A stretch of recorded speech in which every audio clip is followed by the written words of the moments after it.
Appreciate you guys tuning in. The Tastemakers podcast begins in 5 minutes.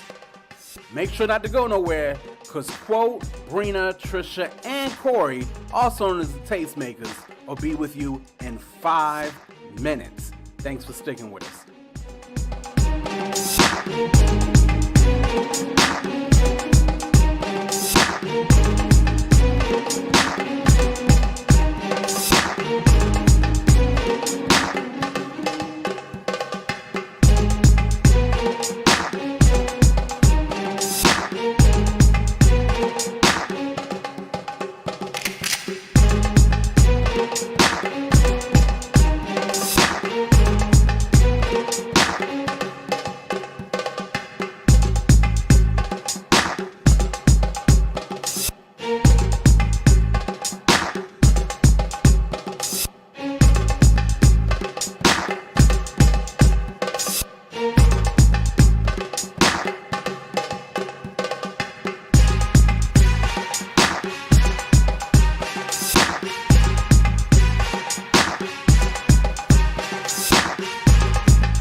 Oh snap, you still here. Listen, in less than 3 minutes, the Tastemakers pod will be on and popping. Don't miss Bree, Quote, Trish, and Corey talking about the hottest topics in culture. Again, less than 3 minutes. Make sure to stick with us.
Tastemakers. Classic. We do more than make a living, we make a life.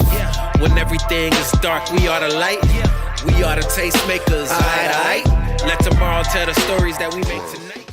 I told y'all, patience is a virtue. This is what perseverance will get you. In just 60 seconds, you will be live with the Tastemakers pod. Again, appreciate you guys tuning in, and we'll see you soon. For the new Tastemakers, sommeliers came out to play. Classics in the current day. For the movers and shakers. For the new Tastemakers, sommeliers came out to play. Classics in the current day.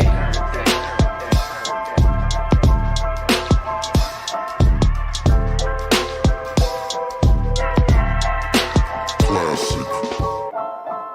The Beat Breaker.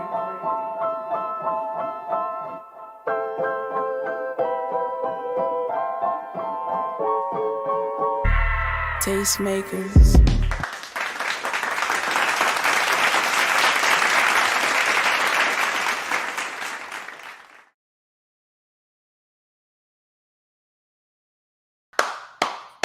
Yeah. Oh man, Key. I don't know what's up with your internet. It's not terrible, but it's not great either. Like right now, you just frowning, and then you turning, and you frowning again. But I'm gonna chew my gum in real time so y'all can see. If I'm chewing gum in real time, if it look crazy, then it's my internet. But we can hear the audio, so the audio is the main important thing. My internet is acting crazy. But it's all good. But anyway, we are here. We live. We in these streets. You understand me? They let the boy host tonight, so I'm super excited about that because y'all know how it is when they let your boy host. Like, you know, quote me on that. We got to follow the script. We got to go. I just be like, let's talk. You know what I'm saying? I'd be like, let's just have this conversation and let's get some, you know, the vibes going right. And let's just sit back and chill and not make it feel like, you know what I'm saying? Like we on a schedule. Cause you know what I'm saying? You know, when you come to the cookout, you know what I'm saying? Like, well, I know some of y'all's cookouts, you have to eat at 5 o'clock. You have to be done by 7 o'clock. You know what I'm saying? It's not a cookout, that's time.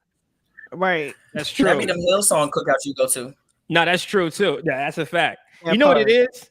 I be at too many weddings. I be doing too many weddings, and weddings be like real anal about the time because they got to pay for that space. You're right. You're right. And I think that's the energy that I sometimes be feeling when I come up here. Like as far as like not time wise, because you know, quote, be trying to go for 4 hours. But as far as like, you know, like let's move on to the next topic. Like, you know what I'm saying? And I be wanting to have a conversation with y'all because I only get to see y'all once a week. But anyway. I've digressed. That's neither here nor there. We here, Tastemakers podcast. Okay, I'm What's up, Drew? Drew, what up? Drew, my bad, not Drew. Drew. I'm saying I'm guest hosting tonight. Quote is taking care of family business. Make sure y'all send y'all's prayers, quotes away. He definitely, you know what I'm saying, needs those prayers for y'all, from y'all. We definitely praying for you, quote. If you're watching this, just know you are loved and appreciated and all that good stuff. So, the bald head beauty is above me. Key, what up? Hi. We got Charlie Brown over here. Charlie, what up? What's happening? Big Chuck. What's good? Charlie out here in the LA streets. Gang. You heard? Sue Woo. Nah, not that. He's not doing stuff like that, Corey. We're trying to get people shot is what's happening. People play because they don't know. That's true. Yeah. That's true. Corey trying to get people shot out here. Sir, that man got bills and a wife. Stop. My bad. I apologize. Just undo my Sue Woo. Woo Sue. I take it back. Wow. Right, continue, Corey.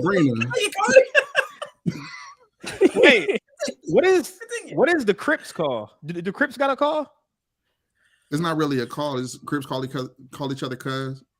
Why do I feel like the Bloods are more popular? Bloods are more popular because of Lil Wayne. Lil Wayne went from being a hot boy to all of a sudden dropping a string of mixtapes claiming Bloods. And don't get me started on when and where that even happened or how. Nah, but I feel like even before Wayne, the Bloods were like the ones. No, they wasn't. Nah, I'm tripping. No, it was Snoop. Snoop made Crippin' Poppin'. And everybody was talking about Game. Game was a Blood, but Game didn't make it poppin'. It didn't really become a thing like that, or at least in my experience from people I talked to. Yeah. It wasn't a thing like that until Lil Wayne started saying on every little track, like, I'm a Blood. So what happened to real gangsters don't talk? Slime, what up, five, like all of that. What happened to real gangsters don't talk? I don't understand all this yapping the gangsters is doing. Sir. Rest in peace, Nipsey Great. That's a good point. Bree is here. Bree, what up? Hey. You know what I'm saying? And we are the Tastemakers, combined forces when we all put our superpowers together. Everybody put your stuff to the middle. I feel like we should be yelling out a dinosaur as we do it. Right.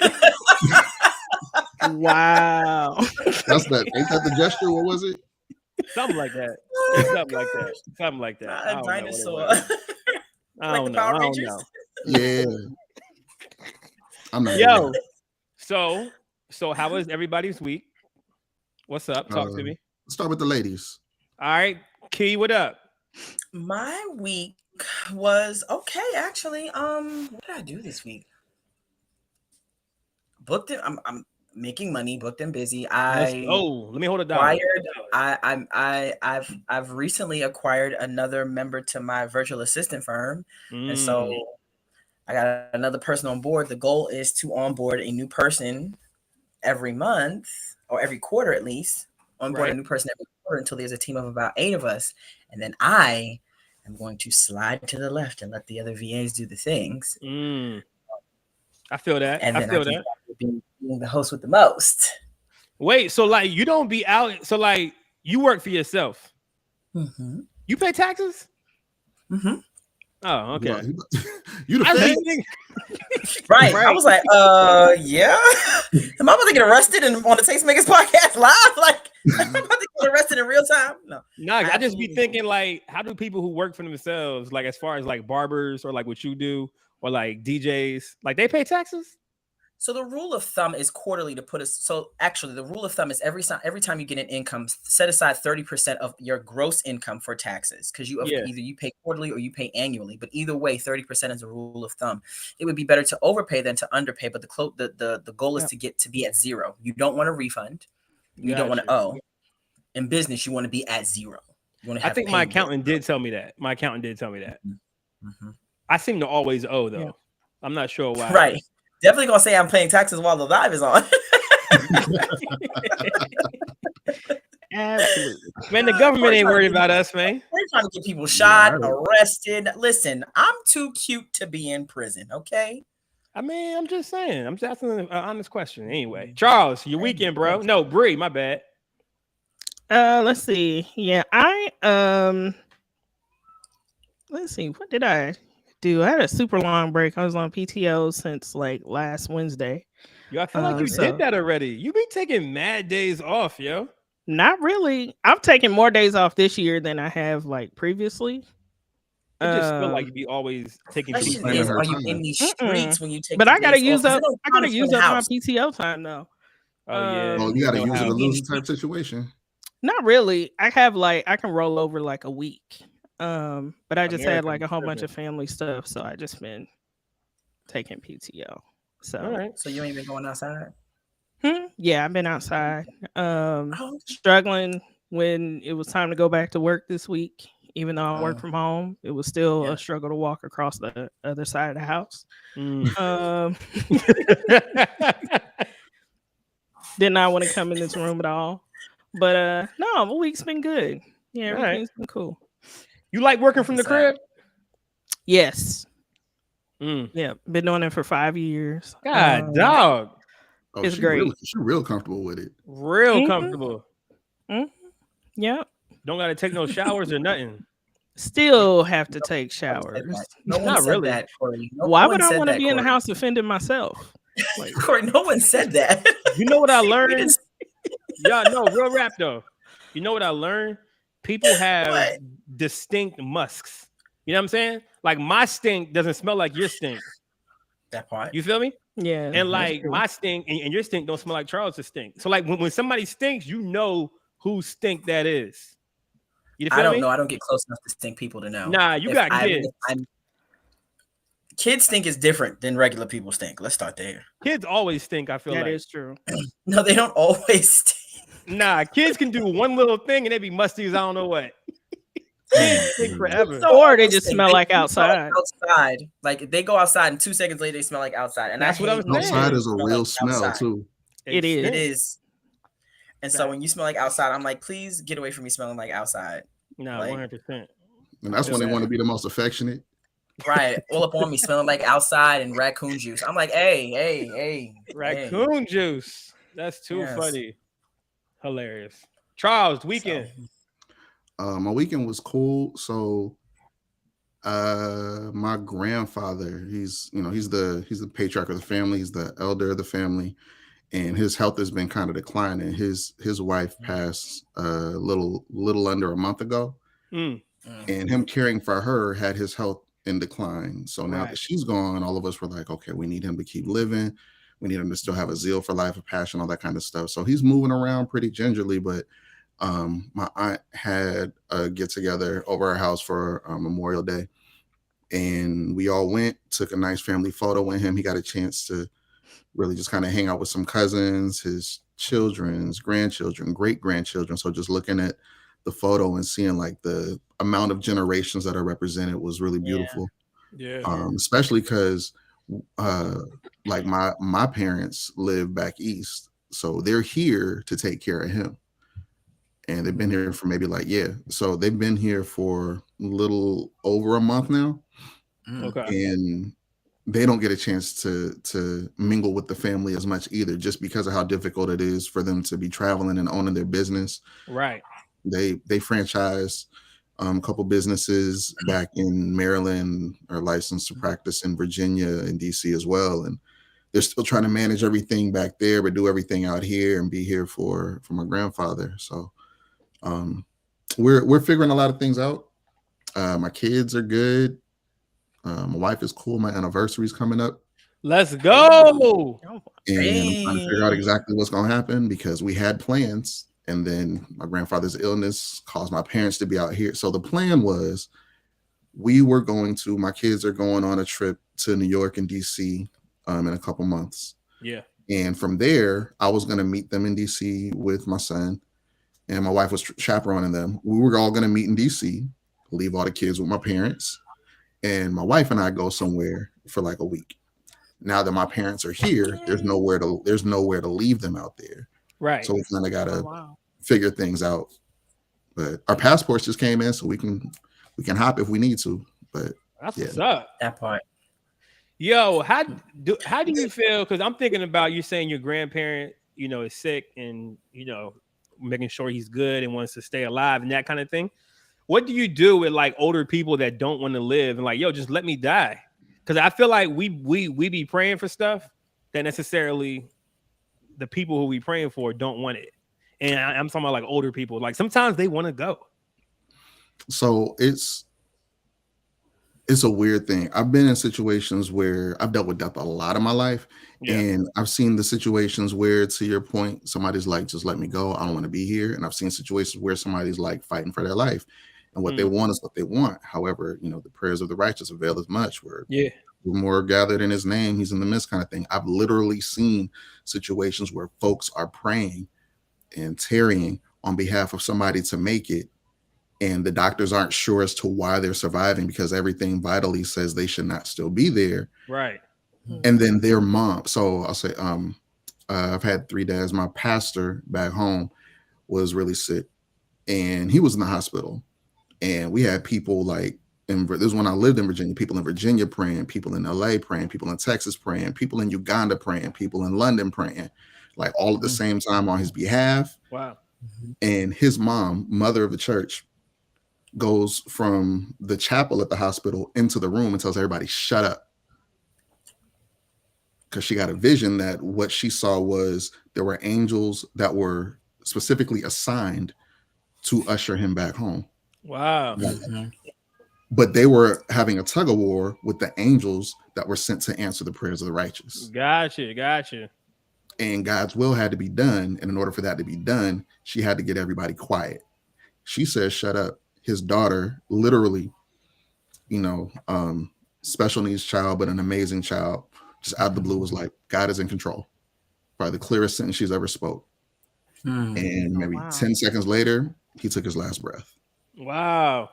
So for me, I'm thinking like, there's the selfish nature that we have to want somebody to stay. Yeah. Then there's also, what does God want for them?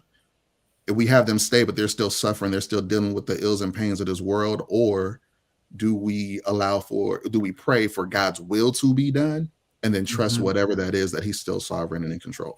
Sure. Absolutely. So that's how I deal with things now. When somebody is dealing with whatever their rough patch is, do I want you to make it? Sure. But I want God's will over whatever it is that I want, because I know what my selfishness is. No, I feel that. I was be thinking, so like when, Tim Keller just passed, and as soon as he got diagnosed with his disease, he was good. Like he was content, like ready to go. Like, yo, I'm good. Like I'm going to go see Jesus. Like this is what I've been working for my whole life. But cats was praying against it. It was praying that he lived in that. You know what I'm saying? So I just always wonder how that goes with people that, especially older people, who are like, yo, I'm good. Like, stop praying for me to stay alive. I'm trying to get out of here. Yeah, I think for my grandfather's case, like I said, he made it very clear after, we buried his wife and everything. He was saying certain things like, I want to get out there and start walking again.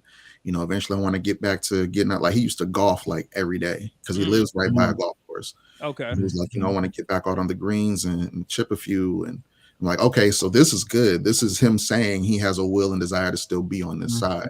Yeah, so that's what it is. Let's do what we can to try to get you back to, back up to speed with your strength and everything else so that can happen. If you were expressing things like, you know what, y'all, I don't know. Like, I've been working my whole life. I've been a deacon at a church. I've been an elder. I've been this, that, and the third. I've been serving God faithfully for so long. And if he's ready for me to go, I'm ready to meet him. That would be a hard pill to swallow. But then as a family, I think we would have to come together and think, what do we do to try to really make him comfortable as he goes? Sure. Yeah. Sure. Yeah, that's difficult. That's definitely difficult to deal with. It's difficult to try to work out as a family thing. So, yeah, definitely. So, yeah, pray. Give us light though. How was your week? Yo, my week was good. It was. I got this. Let's go. I'm ready for the story. I don't got no crazy stories. Before you get into it, I did have one more thing. So I've been working on a project. Like, a lot of people don't know, I used to do a lot of stuff with music, and I put a lot of stuff aside. I've been working on some things, and hopefully here soon I'll be able to kind of let some stuff be known that I'm working on. And hopefully it'll benefit people such as yourself, DJs and curators, and so we'll bring it on, Charles. Bring it on. We'll see how it goes. I need all those benefits. But yeah, so y'all know I've been on my DJ journey, you know what I'm saying? And I got this party coming up, and with this party coming up, I've dedicated literally 2 hours a day for the last, I would say, month to getting good at being a DJ. So they about to get all of this when I go to this party. Like, I've only been practicing for them. You feel me?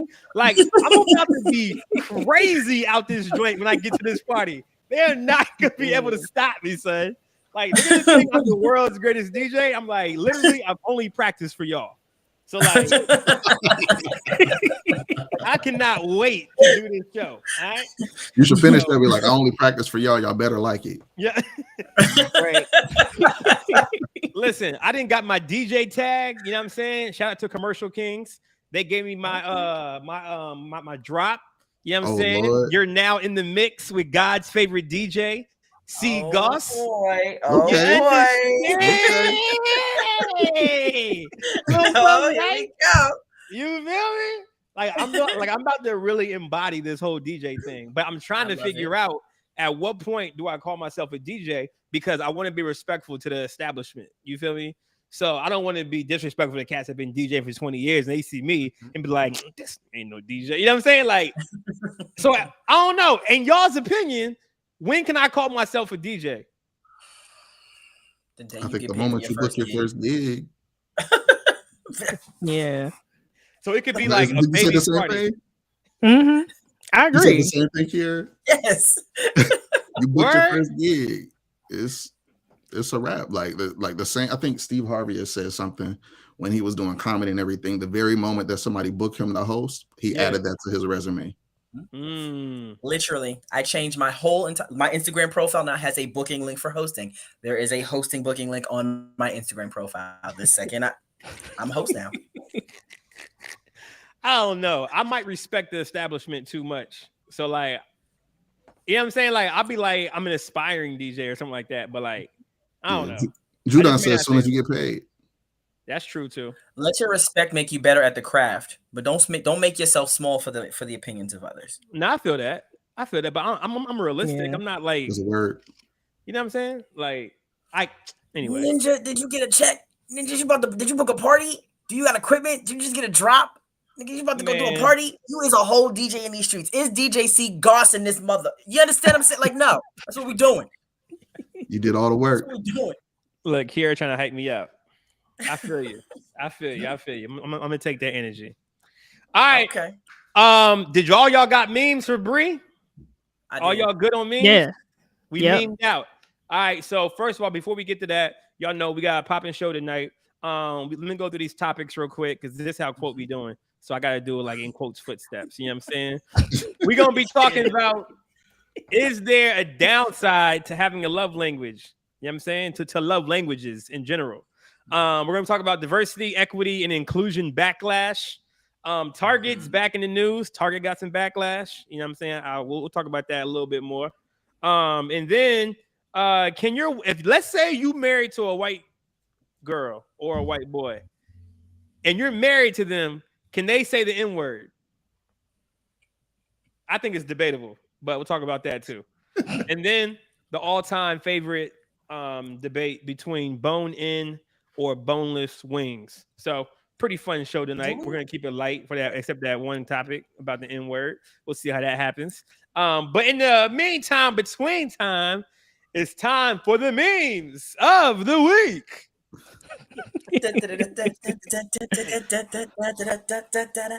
Where do white people eat brunch? Because I'm tired of N-words swag surfing around my toes.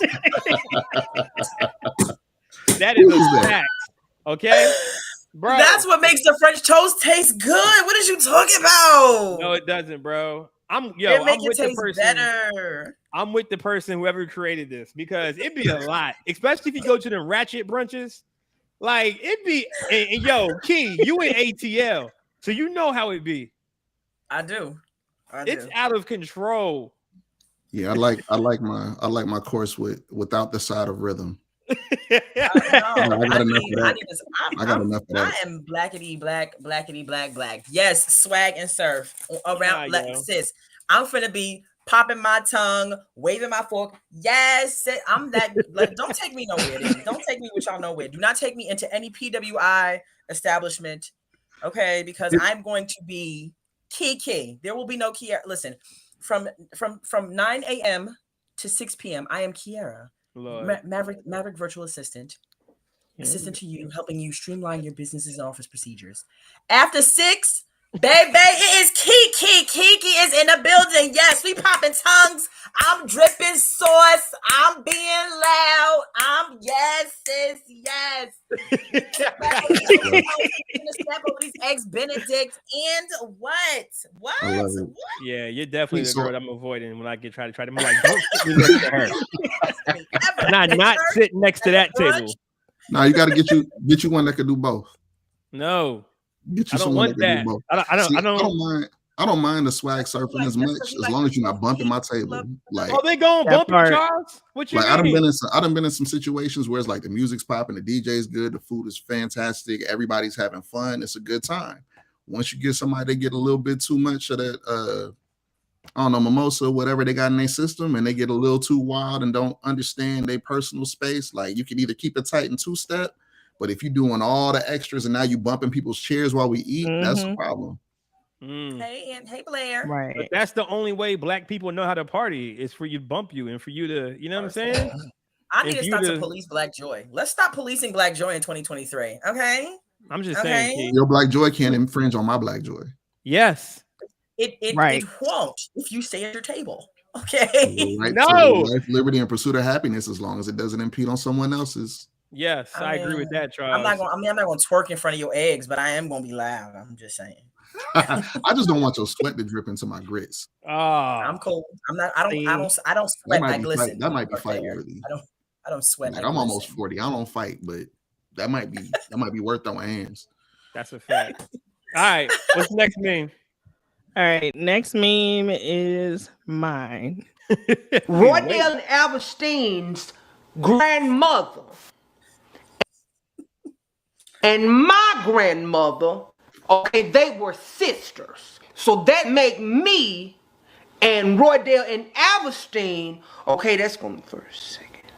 That same grandmother. They my first cousins. Okay, their cheering would be my second. Their cheering to you all, my cheering, that would make you all maybe third. I'm not sure if it's third up. I know you can't code them. I know you can't be with them in a relationship because those are our kin people. So one that just got shot, Derek, okay, that's gonna be Alberstein's great great-grandson. So that would have made him, if he was still alive, that would have made him you all's maybe sixth. He's trying to figure it out, yo. It's the all them genealogies. Yeah, that was too much. The Old Testament be a lot. I ain't gonna hold you. It's the crickets though. Facts, because who finna peel through all that?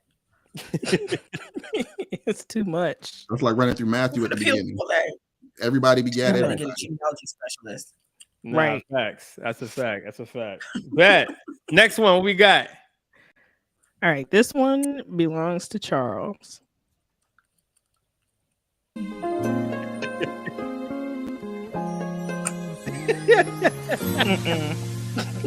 Alone in a room.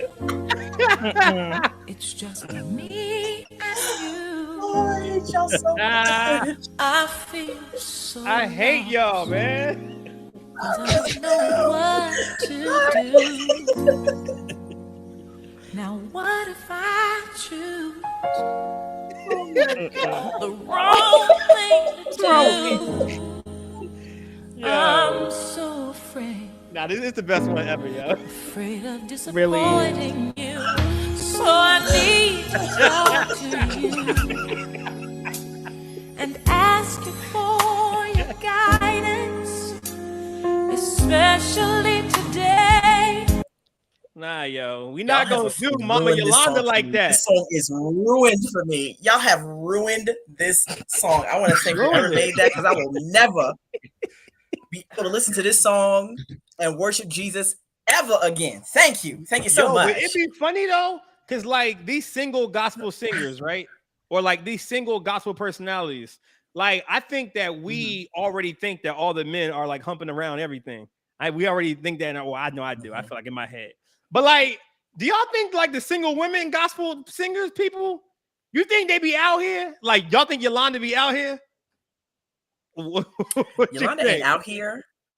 You think she got a little sneaky link? It's not, she ain't got a sneaky link, but she ain't single. You sure? You just don't. She ain't single. You think we don't know about it? We don't know about it, but she ain't single. I'm telling you that. I'm gonna tell you that. But like, I just be thinking about these gospel singers like that are single, so like Fred Hammond or like Yolanda Adams.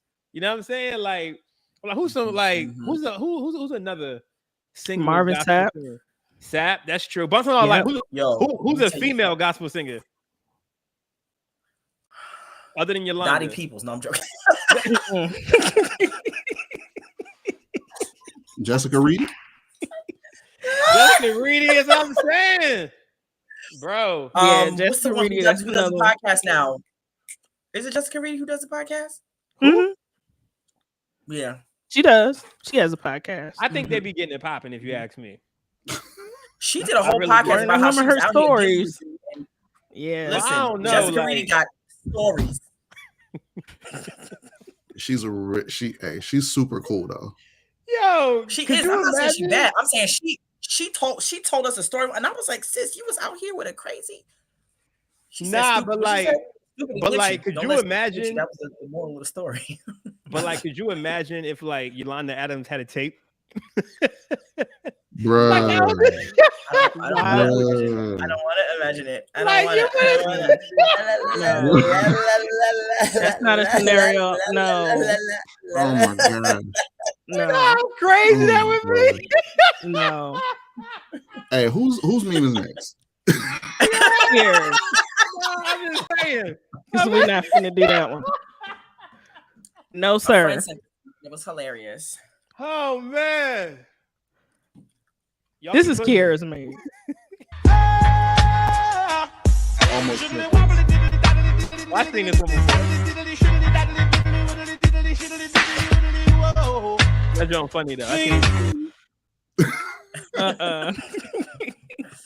Oh man! So I showed my daughter that video, and my daughter, who is very petty, to know my oldest child is to know that I have raised one of the most petty people on the planet. And so I said, Sid, Sid, this is my meme for the week for tonight. She said, that's how you be waking me up at 3 o'clock in the morning. She said, shimmy, I don't want you know, go away. Go away. That's how you wake me up at 3 a.m. I was like, shut up. Nobody asked you. Nobody asked you. Nah, that's funny. That's funny. Hey, Shannon. This memes of the week was like one of the top ones I think we've ever done, yo. Yo, that was funny. That Yolanda Adams song. I need to find who did that so that I can appropriately yell at them. Like you just can't picture Yolanda, bro. Like not Mama Yolanda. Like nah, yo. Right back to this. You probably got in trouble for saying she was sexy that one time. So listen. That is true. You got in trouble for that? I did get in trouble for that. The Saints was upset. They was. Steve was like, "Ooh, wait!" He said she finished. You know, Yolanda's long and tall with hips. She's like an hourglass. When she finished singing in that light hair, Steve Harvey said, "Ooh, wait, she is sexy." When I tell you, the Saints was like, "Stone him!" I was like, "Damn, he loved God. He ain't blind." They got her. It's gorgeous. Like, leave. And she's 6 and some change. Like, she's just statuesque and beautiful. Yeah, she's sexy. They did the same thing with Erica Campbell, was fully clothed in a white dress. They did. And they said she looked like milk. Look, Erica Campbell thicker than 4-day-old grits, though. I understand. Nah, yo, EC look dope. What you mean? When I say she's thick, she's she thick. Like, so when she put on bodycon stuff, everything be thanging. I understand. Yeah. Nah, some folks just can't hide it. It is what it is. Her mama's still on point, and her mama's in her 70s. Have you seen the Campbell's mama? Yeah. What the sweetie or whatever. Listen. Yeah. That thing's genetic. Leave them people alone. Yeah, nah, it is. I ain't gonna hold you. And there's like only a few, I feel like, gospel singers that I'm like, oh, she's bad. On the songs for a minute. Thanks, guys. You be all right. You be all right. Once you get it out your head that like these people are like not Jesus and you realize they're human beings, you know what I'm saying? Then you be all right. I'm telling you. I mean, I can see some people out here like that are out here. Like, I feel like Fred was out here. I feel like Marvin Sapp was out here. Okay. I feel like Marvin Sapp gotta listen. I'm just saying. You think he got bodies? All I'm saying is Twitter didn't exist back then. That's true.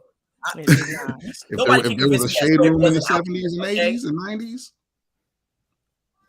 That he showed with them when he had them dreads and that guitar. You couldn't tell me he wasn't out here. Fred was out here. One of y'all's daughters. You understand me? Listen, why you think? Sorry, Mr. Hammond. Sorry, Mr. Hammond. Think, Quote used to try to holler at chicks with clean heart in the background. That's facts. Yo, oh my God.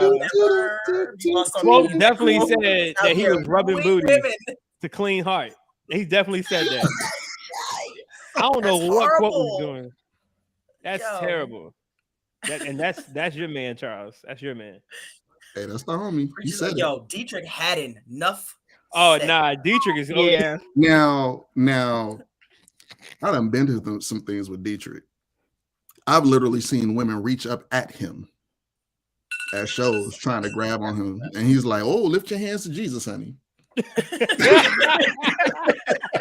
Good call, Dietrich. Good call. Nah, but Dietrich low key, like I don't know. Dietrich low key be like, you know what I'm saying, asking for it. I feel like y'all saw Kevin on Stage's clip about his 50th birthday party. Yeah. That joke was funny. That joke was funny. Is 50. Dietrich is 50, and I want to say, Goss, I think Mosky DJ'd that. Oh, for real? I think so. Mosky be funny too. That's the homie. He stay out of pocket and he knows it. He do be staying out of pocket. Oh man. All right, let's get to these topics. All right. Oops, wrong tab. Okay, so let's talk about Target. I'm not sure what the whole uproar is. You feel me? Like from what I now tell me if I'm wrong. From what I understand, this is 2023. And we know that it's a big thing to include everybody when we're talking about, you know, sex, gender, race, everything like that. Although I don't think race should be included in that whole inclusion conversation, but that's just my personal feelings. But we're talking about including everybody.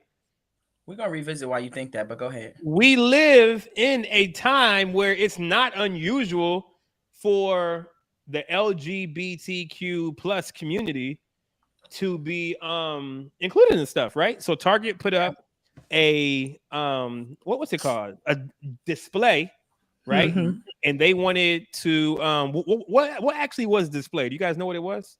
We got a video. We got a video? Oh, play the video. Yeah. Play the video.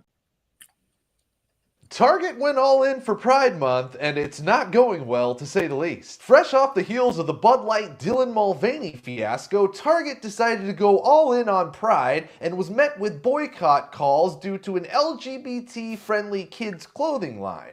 The boycott hit to the tune of $9 billion in 1 week. One of the items that was garnering a lot of attention was a tuck-friendly bathing suit design. You know, a bathing suit that helps you tuck it in and it doesn't look so obvious. Now, obviously, Target going after the Pride community isn't anywhere as out of touch as Bud Light going after the trans community, because a lot of gay people shop at Target. It's just once you start to involve kids and indoctrinating them with this agenda is where you begin to have a problem. People don't want this type of thing pushed on their kids, and that's when you're going to get boycotts. But I don't know. Is this something that will make you boycott Target? Or are you going to continue to shop there? Let me know. Don't forget to like, comment. Listen, Tabitha Brown still got seasonings at Target, bro. Right. Yeah. And cashews. And all of that. The popcorn is back. The question that comes to mind when I think is that, you know how like when black people was on that Colin Kaepernick wave and he signed with Nike and we was hyped about Nike, we was all going to get Nike stuff. Or like when we was like, we not doing this and people stopped going to Papa John's for a little bit, right? Like my thing is, why didn't the gay people get behind this? Like, why didn't they go shop at Target and like just go crazy and like, you know, double down on what Target was doing and supporting them? Because I feel like that could have helped, but like I didn't see any like, you know, anybody from the LGBTQ community like standing for it as well. That's my first thought. So I don't know if I'd imagine there were people out there that were standing up for it, that were like, you know, oh, you know, good on Target for really representing everywhere, since they do stuff for Black History Month, they do stuff for Latino Pride, Latino Heritage Month, they do stuff for Asian Pacific, AAPI, they do for everybody else. So good on them for literally being inclusive everywhere. I do understand when people feel like, you know, targeting the kids piece. Whether that's my opinion or not, I don't necessarily know if I see it as them targeting the kids, no pun intended. But, you know, when it comes to shopping, and I could very well be wrong, it could be someone in the community that correct me. There were some satanic joints too, quote, you're right. I'll mention that in a minute. But just in regards to the LGBTQ stuff, honestly, I don't know that a lot of them really be shopping at Target like that. Or at least not out here in LA. There's so many other places for them to go. So many other shops that specialize in the threads, the colors, the schemes, and everything that they want, that Target's one of the last places they'll go to. There were definitely some satanic joints though. Dealing with Satanism, witchcraft, and everything. That stuff was also geared directly at kids. And when you got to consider, you know, like conservative America has a stronghold on things when it comes to business and constituency and using their money in the way that they need to really stand behind what they believe. They believe that should not be something for the children. They probably wouldn't care if it was just in the adult section or whatever. But once you start pushing that stuff, as they say, as an agenda on kids, like you see it in you see it in TV shows, you see it in cartoons, conversations in regards to gender preferences and norms and sexual preferences and norms happening earlier and earlier, at a point in which kids aren't even fully developed to even have an opinion on that kind of stuff. Right. People feel uncomfortable with it. And $9 billion is a big loss, or it sounds big to us. I don't know what Target's numbers are. $9 billion is big to anybody. So I say that because I don't know what Target's numbers are. Like, from an analytics standpoint, we hear 9 billion and see the B and it's like, yo, but if that's 9 billion out of the 100 billion that they would normally make in a week, then 10%. You know, it's shortly just barely under 10%. You think they make 100 billion in a week? It's very possible. It's Target. Yeah. It's Target. It's possible. 100 Billy? Oh it's my possible. Think of all the partnerships they've struck in the last 6 months. All the partnerships they've etched with different creators. They come out with a new line with another designer every other. I'm a part of a Target group on Facebook. There's 30,000 people in that Target group on Facebook. You're part of a Target group, yo. They got them for Target. They got them for Trader Joe's. They got them for everybody, especially the black group. Target on Facebook. Tell me this ain't true. Target, wait, what do y'all be talking about in this group? What y'all be doing in this group? Everything. So all the new drops. So for instance, when Kalana Barfield Brown had a partnership with Target. Kalana Barfield Brown is a stylist. Yeah, she had a whole drop with Target. When her line dropped, it didn't drop in every city. So all the Target girlies in the group from all the cities was like, "Did you get this? Did you get this? Did you get this?" Like we were comparing notes, clean across the country, because we realized her drop didn't go as well as Tabitha Brown's. Who is so this we were girl? comparing notes. Kalana Barfield Brown, she's a stylist. Interesting. And so her drop didn't go as well as Tabitha Brown's. So we were comparing notes all across the country. Philly got some stuff that Georgia didn't get. Georgia didn't get a lot of stuff because it's a red state. Like Target had dropped the ball. And so in this group, there are 30,000 women. And we talk about all things Target. And when new drops come, we are literally on the site at 11:59. Some of these drops happen at 2:50 at 3 o'clock in the morning. There are women up at 2:57 in the morning, ready to press the buy button. And so think about 30,000 women with spending power telling 3 of their friends, at least. That's money. So yes, it's very easy for them to have $100 billion, to make $100 billion a year. Yeah. I think people making a stand, like people are going to do what they do. They're going to put their dollar behind whatever they want to support. I just think though, people coming at Target as though Target is some sort of a moral compass for anything. Like once you get to a conglomerate of that size and magnitude, they're not thinking nothing about your morality. All they care about is the dollars. And they see that there's a group that's not represented. If we find some way to represent them in our stores, they will spend their money here. That's money that we make. Yeah, they did something for Black History Month too, right? They do it. They do it all the time now. They did it for the APPI joint too. I think they had something for AAPI. I know they had something for Latino Heritage Month. They do stuff for Black History Month. Juneteenth is coming up, so I'm sure you can go to Target, find all kinds of things about Juneteenth, whether it's in their clothing or if you go back to like their utensils and plates and stuff, they got special Juneteenth packages for napkins and all of that. Okay, yeah, that's everybody though. That's Target. That's Walmart. That's everybody. Mm-hmm. Interesting. Bree, what's your thoughts, Bree? I mean, I was just watching this and I was just thinking like, man, there was a boycott and I missed that because I was sure still pulling up to curbside, picking up orders. But it's just like, that's just the way things are now, unfortunately. Like, there's going to be things we're going to be uncomfortable with. There's going to be more of it. There's going to be more things that people are going to get upset about. More things that are going to make us uncomfortable. You just have to be mindful about who you choose to support, where you choose to spend your money, all those things, because you can't stop them from selling what they want to sell. So yeah, I just had a thought. Y'all mad at Target? Y'all need to be mad at Elon.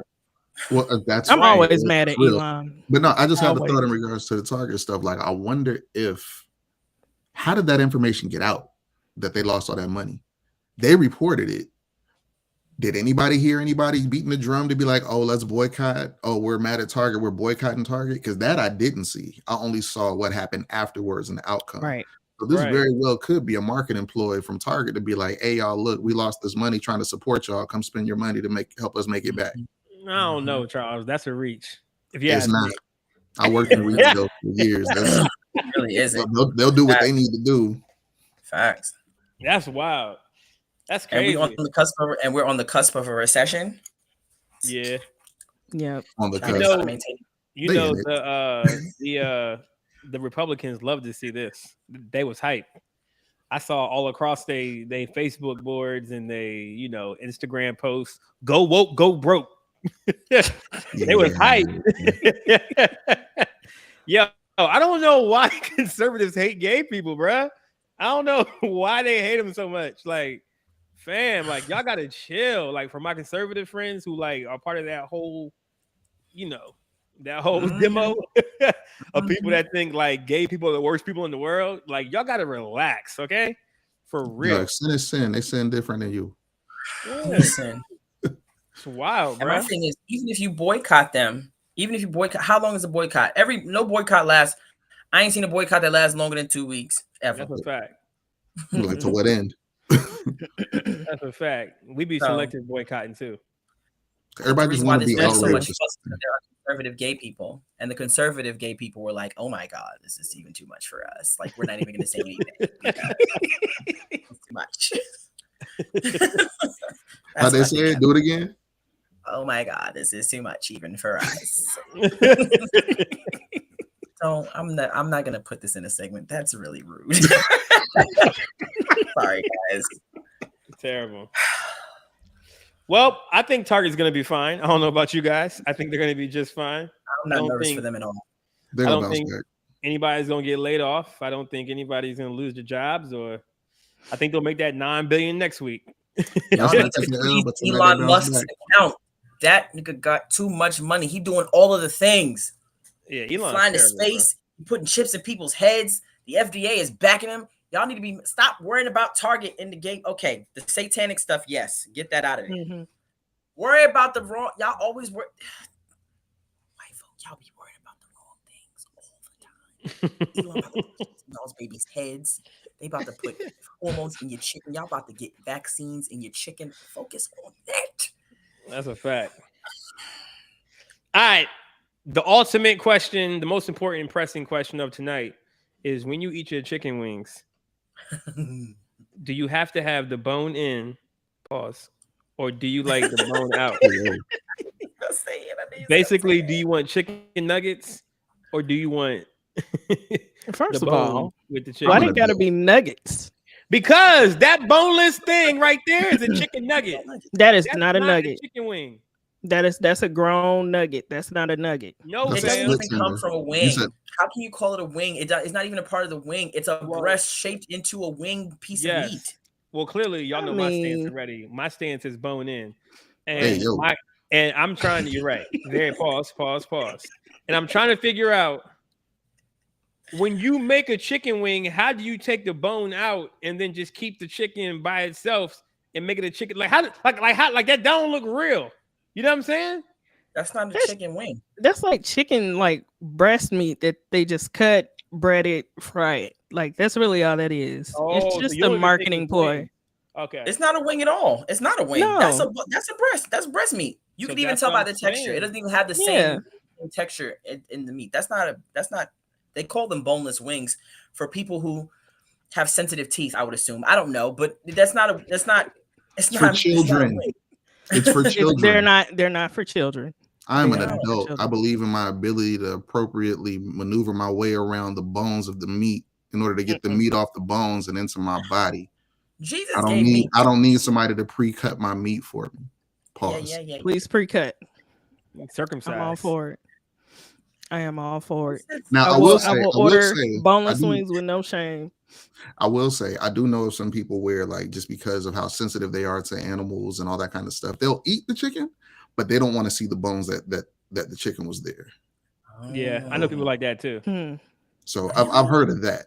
But aside from that, we just a bunch of callous black people is what you're saying. We just callous. We don't care about bones. We just gonna give me the bone. And we don't. Listen, I won't say him. Our ancestors or our elders, shoot, some of them, it's our parents. It might be our cousins, aunts, uncles, whatever. Will literally get to the bone and then shoot a gristle off the bone, suck the marrow out the bone. Yeah, like they clean that joint up. That bone be dry, like it didn't even have a body before it got here. Right? Fix it, Jesus. Yeah. Brina not down with that. No, I almost choked on a chicken bone when I was little. So it's been nuggets and tenders ever since. Boneless wings. Yeah, that experience. Yeah, that's where that comes from. Yeah, but no, I mean I'm not opposed to eating like a bone-in wing, but I prefer boneless. Absolutely. Y'all saw me last week. I was busting down bone-in wings on the podcast. Just We sink it. Drums or flats? Listen, Yeah, yo. Drums or flats? Flats. Flats. It got to be flats. Flats are juicier, but drums are meatier. Nah, yeah, but they're difficult to eat. Drum? Yeah, I like flats better. It's difficult to eat? Yeah, Do you because have I feel all like of your incisors? I'm confusion. Why do you I why feel is like it- they get when I eat because when I eat the bone, I mean the drums, I feel like it gets stuck in my teeth more, so it makes it difficult to eat. Rather than the flat, like the meat is flat too. You know what I'm saying? Baby. No? Hey, Quote got to Say chill. something. He said trauma meat. Pause. This whole segment gonna be paused. This is an entire pause segment. Yeah. I prefer a drum. I mean, either way, it don't matter. Whichever one got the most flavor on it, whichever one they put the most flavor on, I don't care. Nah, That's yo, the you one gotta get the flats, bro. All right, I'm gonna tell him myself. Flats. I'm a flats dude. I just figured out a way in which to eat the flats, where like if you start with the bones at the top and you just press it down into the plate, you can just press the meat right off. Oh, it slides off. It's beautiful. Really? I'm never going back. Now, who I'm got? gonna need you to shut up on this podcast, okay? Thanks. Now, what question? Not question. What chain restaurant got the best wings though? That you can find all across America, not just some joint that's in your hood. But a The joint best wings don't come from chains, unfortunately. But I'm saying, which chain got the best ones though? If you had to stick with a chain, you got Buffalo Wild Wings. That's a no. You don't like B-Dub? I like American Deli. I've had so many bad experiences, so they're really hit or miss. Really? Your wings either come out mad small, they come out cold, they come out uneven with the temperature. I like B-Dub.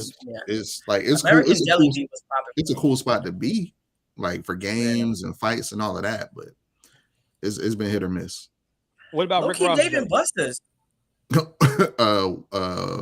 Was it Wingstop? Wingstop's good. Wingstop is good. Wingstop is cool. I'll pick them over B-Dubs any day. Yeah, what about Hooters? Hooters got some good ones, but Hooters been missing lately. Like within the last year, they've been missing. But before a year ago, actually before the pandemic, they had some hitting joints. What up, Shannon? You black. She said Wingstop lemon pepper. That's the blackest flavor. I don't even like lemon pepper. Hawaiian, baby. Hawaiian meat up. I ordered 20 wings, half lemon pepper wet, half lemon pepper dry. What is wet? It's like a buttery lemon pepper sauce. And dry is just a dry rub with seasonings. Yeah. Oh, interesting. I never use that terminology when I say put the sauce on the wings. I don't call them quiet. Not quiet as kept. Wingstop actually got some good fries too. They do. And they got a chicken sandwich that's good too. Rick Ross is out here. Rick Ross ain't the only person to own a Wingstop, bro. I thought he owns it. he owns a lot of them. I want to say Shaq owns a bunch. Shaq owns a bunch of them too, yeah. He didn't start the company? No. I don't think so. I thought he started the company. Nah, Wingstop was out. Whoever started that company is the genius because he franchised it out to celebrities. That's the genius. Yeah. So it just got popular because of Rick Ross. Rick and it Shaq. might have got popular out there because of Rick Ross. Wingstop been a thing out here. Word? Yes, sir. I didn't know that. I thought Rick Ross owned the whole company. No. Rick Ross owns all the cars. He was just DJ Envious. The DJ Envious. Yo, Ross, Envy was so mad, yo. Oh my god. Yo, Envy was so tight. He's still mad. He's still tight. That joke was funny though. All right. So the consensus, I feel like we said bone in, right? Except Brina. Brina's on the island. Somebody else agreed with her. I'm gonna be out here with my nuggets. Brina, you got listen, the wings are redeemable. Well, no, I'll eat flats. Like if you pull the bones like out of them, I eat them. So you want somebody else to pull the bone out for you? Absolutely. You want somebody else to put their hands all over your wings? Depends on who it is. Because I'm not. Brina bougie. Absolutely. I own it. I will own it. Brina said, "Feel my grapes." Feel my grapes. Brina bougie. Do you eat crabs? No. Okay. What's your reason? Because she got a crack. I got a seafood allergy. I don't mess with. Oh, okay. See. I'm trying to think. What's some other? I have a logical reason for these things. Handheld bone hamburgers. Wow, smash a burger. The bigger, the messier, the better the burger. Nah, but that's like a burger. I'm talking about with a bone. I'm talking about with a bone inside it. Your burger got bones. Said messy food.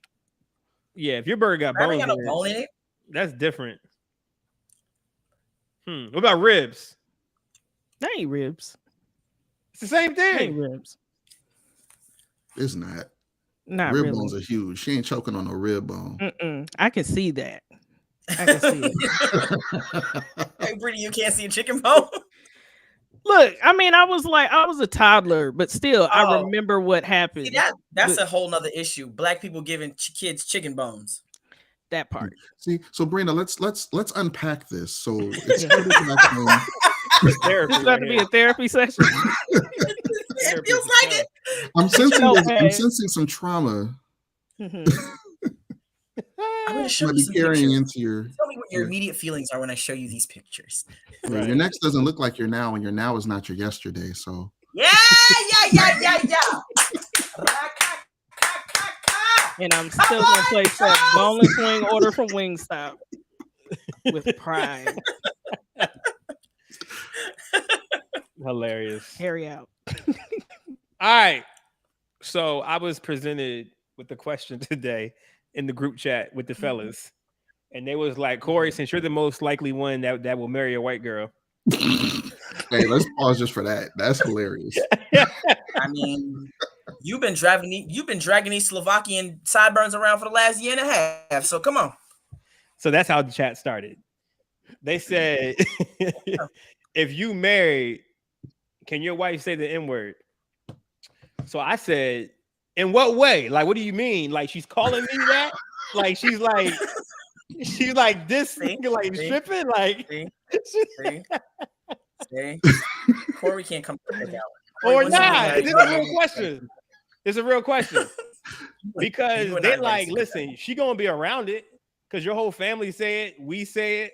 So that's not fair to be like, I mean, are you really gonna enforce that rule on her that she can't say it, but she's gonna hear it all day? She's gonna hear you say it, and she just can't say it. And you know she's not racist because she's your wife, and you know what I'm saying? So they're like, so then they said, and then imagine if y'all have kids together and your kids can say it, but she still can't say it. That happens every day.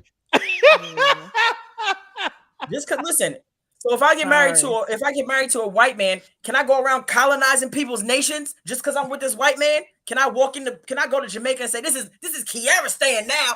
No, man. Kiara Stan. That's what it's gonna be called. So like, so I said, so she can't come home and like be mad at the white people at like her job. I'm like, man, these niggas is tripping. She can't say that. They're not niggas. Yeah, you don't got to be white. I mean, black to be a nigga. We all know that. So, as a married man, I learned married to a black girl. I'm absolutely married to a black woman, but I say I'm in an interracial relationship because her DNA test. She was not as Wakandan as she had liked to think. Ooh. Does she have any European in her? Quite a bit. Any sprinkles? Sprinkles? Quite a bit. A lot of sprinkles. Quite a bit. It wasn't sprinkles. It was like a whole mass. She had like 20-some%. Oh wow. Yeah. Me on the other hand, I was like 92% African. So we but no, and so anybody in the chat that's thinking like I'm bad mouthing my wife, trust me, she gets it worse. We say this all the time now. She knows. She laughs. She's always telling me to shut up because I think I said it. She was on a meeting last week and they were talking about stuff, and I was like, I'm in an interracial relationship. But no, so Does as she a look married black? as a married man, I learned a long time ago not to police what other people do in their marriage, because it's hard enough trying to be married to my wife and worry about what we got going on than to be trying to worry about what other people got going on. I think that's why I said when you dropped it in the chat, I was like, that's going to vary from person to person. That's up to them. For some people, like quiet as kept, that's their kink. When they get the sexy time, it's like, oh, I want to hear you call me that kind of thing. That's okay. And they be like, are you serious? And that's what they get into. There's other folks where it's like, in the sanctity of their home, to your point, guys, like your example, I don't have a problem with her saying it. Babe, don't say this outside of this house. Right. But if you get in here and you feel like that's how you got to express yourself, I'll give you that pass. Don't do it around my family, because then they're looking at me crazy and now I got to deal with it. But you know, and I'm saying all this is not my situation, but I've heard of that situation with other people. Like there's somebody else that I know, her husband's white. She'll be quick to tell us all in front of him, like, oh yeah, no, this my nigga. And he's like, yep. But he's not gonna say it. He's not gonna say it. And she made it very clear to him, like, I can call you this, but you don't say this. Yo. And it is what it is. And there's other people where I remember being in school, and it was this dude when I was in high school. I'll never forget it. My senior year in high school, white dude at the school grew up with a bunch of black people, and he said it. And somebody that hadn't been around tried to check him on it. And then his black friends were like, yeah, nah, he one of us. He could say that. And I was like, what? No. They are never one of us when it comes to that. Never. There's no exception for that when it's you and your boys. But I'm saying if you're going to be, well, my friends were saying, if you're in a relation, like a marriage with the person, that's different than you, my boy. Then I'm married to my wife. You feel me? So I ultimately said no. Anthony, wow. But you know what I'm saying? I was on some like wow. Tastemakers After Dark. Let's start it. What happened? Let's go. I didn't see it. What happened? Don't look at the chat. You know I don't be in the chat. Tastemakers After Dark. Brina, do the drop. Like, let me put my thumb in. You can't drop it on here? Nah, bro. We still a Christian podcast. We need one of those. Kiara, what's your thoughts? I want to hear what you guys say. On the chat or on the question? No, on the question. Oh, Let me look in this chat. Let me see what's going on. Chat is wild. So, no, I think it's inappropriate. If my son grew up and got older and married a white girl, if he did it, it would be against my wishes. Let's start there. I'm gonna keep it a stack. But if he did, because I'm not his God, I'm just his mama. She can't use that. She can't use that word. If I hear her use that word, could she what? If he bring her by, like, Mom, I want you to meet, so and so. Say her name is Beth. I don't know. It's the name. I don't want to use Becky. Say her name is Beth. Mom, I want you to meet Beth. There's some girl, blah, blah, blah, blah. And once you get to know her, one of the things that I know a lot of black dudes will do is bring their girl around to their house and leave them with their mom in the kitchen, see if she'll help out. Would you let her help you in the kitchen? First of all, I don't even let certain black people in my kitchen. So no. Okay? I hate girls like you, Kiara. Why y'all do that? Why do what? Why you gotta be like that? You already got this presupposition that, like, oh, you don't, like, you know what I mean? Like, you already on some, like, you think the kitchen is your kingdom, and you're the only one that can be in your kingdom. It's called Kiaristan, aka the kitchen. Yes, this is my land. This is my I run the kitchen. The kitchen. This is what's wrong domain. with black people. This is what's wrong with black people. And this is why black people can't get ahead in life, because of people like you. They don't let people in the kitchen. Yes. No. Just like Kanye said, I just want the information. All right. I just want the information. So leaving her in the kitchen, because now I'm gonna have to teach you, because I'm accustomed to cooking a certain way. That is essentially like you saying, your girl saying, can I drop you off at my dad's barbershop and let my dad cut your hair when you've had the same barber for this amount of years? That's not the same. It's absolutely the same. I feel like that's a little bit of a stretch. That's a stretch. How? Because she's not getting her haircut. She's not in there saying, "Oh, can I cook in your kitchen? Can I help you?" Right. If you need some prep work done, can I do that? If you need somebody to put something in and pull it out the oven, can I do that? She could chop onions. She could chop the peppers. She could mince the garlic. Don't touch my pot. Don't touch the stove. Don't touch these seasonings.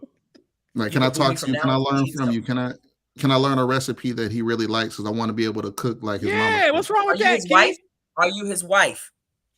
She about to be. If she working there, she trying to. Yes, that's his girlfriend. No, because I'm very specific on girlfriends doing wife things. So this not even it's not even gonna be a white black thing. Little girl, wait, cooking ain't a wife thing. Cooking is just cooking. Cooking his favorite meal. What's wrong with that? That's not a wife thing. Okay. I'm just saying, don't get in the habit of doing extra or ingratiating yourself over and above for my son. Especially if he has not set his intention to be your husband. Nah, Key, that's messed up, Key. That's not messed up. That's me thinking of her. You're not living low right. key, that's wisdom. Nah, I don't rock with it. That's because Corey out here. Corey's still pulling hair, so he's still pulling hair. So I can't even. If a girl want to cook me a meal and she asks my mom, "Yo, I want to cook Corey a meal for his birthday," and my mom is like, "Nah, I'm not telling you," just off some hater type stuff. That's not crazy. Hater type stuff. That's not hater, bro. Haters. It's who is this uncircumcised Philistine asking for recipes? Like, you gotta earn that privilege. Thank you, Brina. So now my girl's a Philistine. Brina said you better. No, that's the perception. That's just the perception from the mother. Bruh. Yo, not sharing secrets is crazy. Like not sharing cooking secrets. That's what's wrong. Let me tell you something about women. Recipes are holy grail. Okay, we don't just be throwing them things out willy-nilly to people. We got to like you to give you a recipe. That's what I'm saying. What if she likes the girl? What if she likes the girl I'm talking to? If she likes her, then that's a whole. Well, if I meet her for the first time, well, first of all, the first time I meet her, you don't need to be dropping her off in my kitchen. This ain't the first time, though, Key. Is it this? It needs to be. You need to have been with her for at least a few months. That's what we talking about. We talking about the girl. So she could food prep. She could cut these. Like I said, she could cut these onions. Yo, y'all taking cooking too seriously, bro. Y'all acting like this is all y'all got. This scenario continues to evolve. Let me tell you something. I know, right? I'm about to take it even further. Listen, if she likes her to the point that she's giving her a recipe, chances are, whether y'all work out or not, they friends now. Mm-hmm. Right. I agree. So y'all gonna break up and you're gonna hear her talk about some, oh yeah, I was talking to your mom. You'll be like, what? I have been the girlfriend. Who's still friends with this dude's mom, and this nigga hates me now. But me and your mama cool. So I come to the crib when I pull up when I feel like it because you ain't my man. That's my friend. Your mom's my friend now. I feel that. I'm at your house. So now if you and my son break up and my son gets a new girlfriend, but me and Beth at the crib making banana pudding, and my son roll up with his new girlfriend, I'm not gonna tell Beth go home. Nigga, that's my friend now. So now you and your girlfriend better go upstairs. Like, I don't know what to tell you. See how it makes things awkward? Nah, I feel that. I mean, because I'm friends with not all of them, except two, with my ex's moms and parents still. You know what I'm saying? So I'm not mad at that. That don't ever work out for me. I had to stop being friends. I literally like a year ago cut off one of my ex's parents because it was like 15 years I had broken up with him, and he slid in my DMs on some old, you were horrible to me. You showed up in my house with your new boyfriend. I was like, yo, this was 15 years ago. Are you seriously still pissed about this? He was like, I can't believe you showed up in my house with your new boyfriend, disrespecting my space. I couldn't believe it. That's why we was arguing. I was like, you know what? I can fix all this. I'm finna block your mama, your daddy, your cousins, your brother, and you same time. That's the end of that conversation. Protect your peace.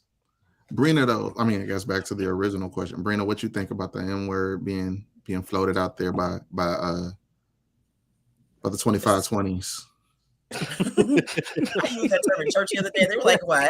Nah, it's not the 2520s, though. I mean, it is, but it's not. It's a specific 2520. Somebody that you're married to, that you love, that gets you and understands you. I will give a potato salad recipe, Jew. And I would, and every so, single night. Like you. So what I would do, all that. So what I would do, and they would be well aware of this before we got married. I would have prepaid divorce papers just in case you utter that word.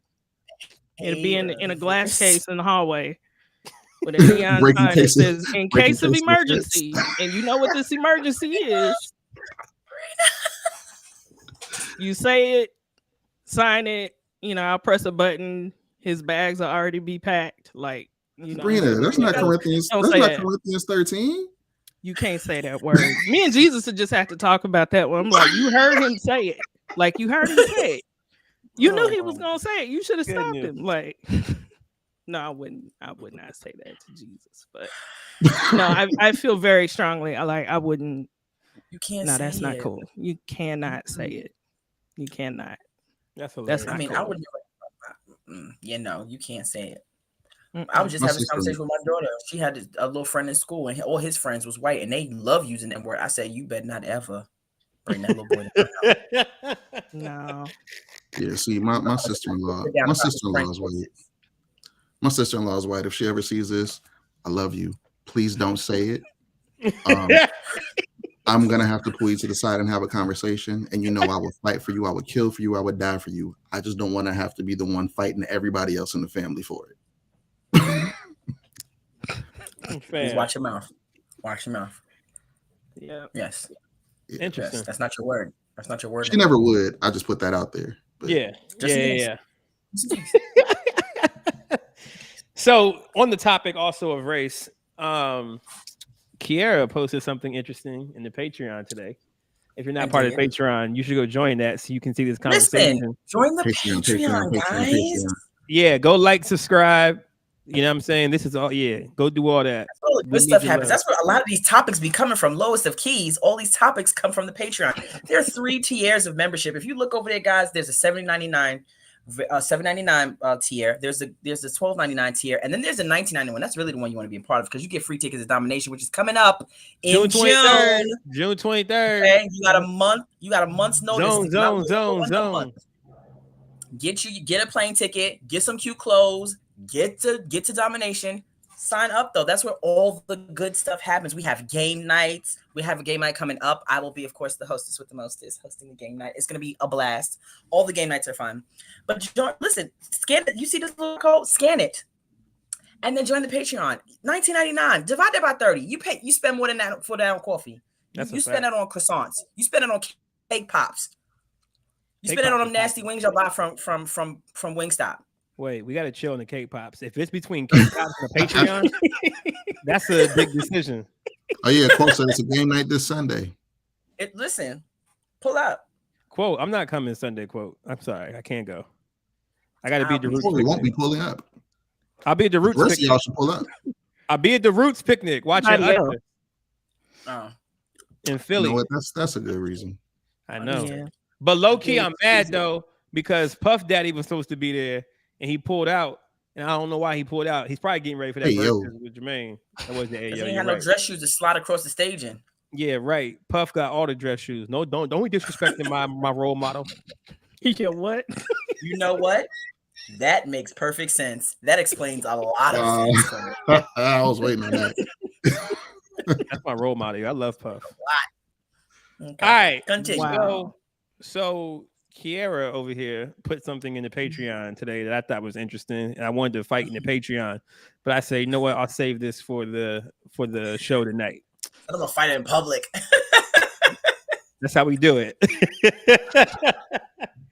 So Kiara said, I was recently told that I was racist because I said my daughter is only allowed to go to an HBCU for college. And that is racist. That's what I said. I don't want her to go to a PWI at all.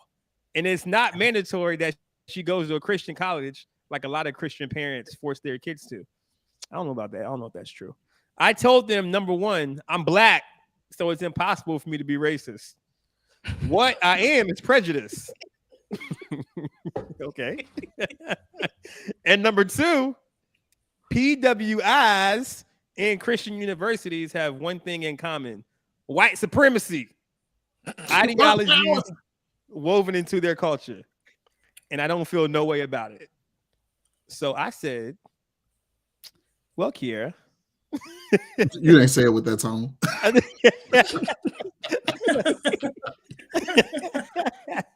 I said, can your kids go to predominantly white churches?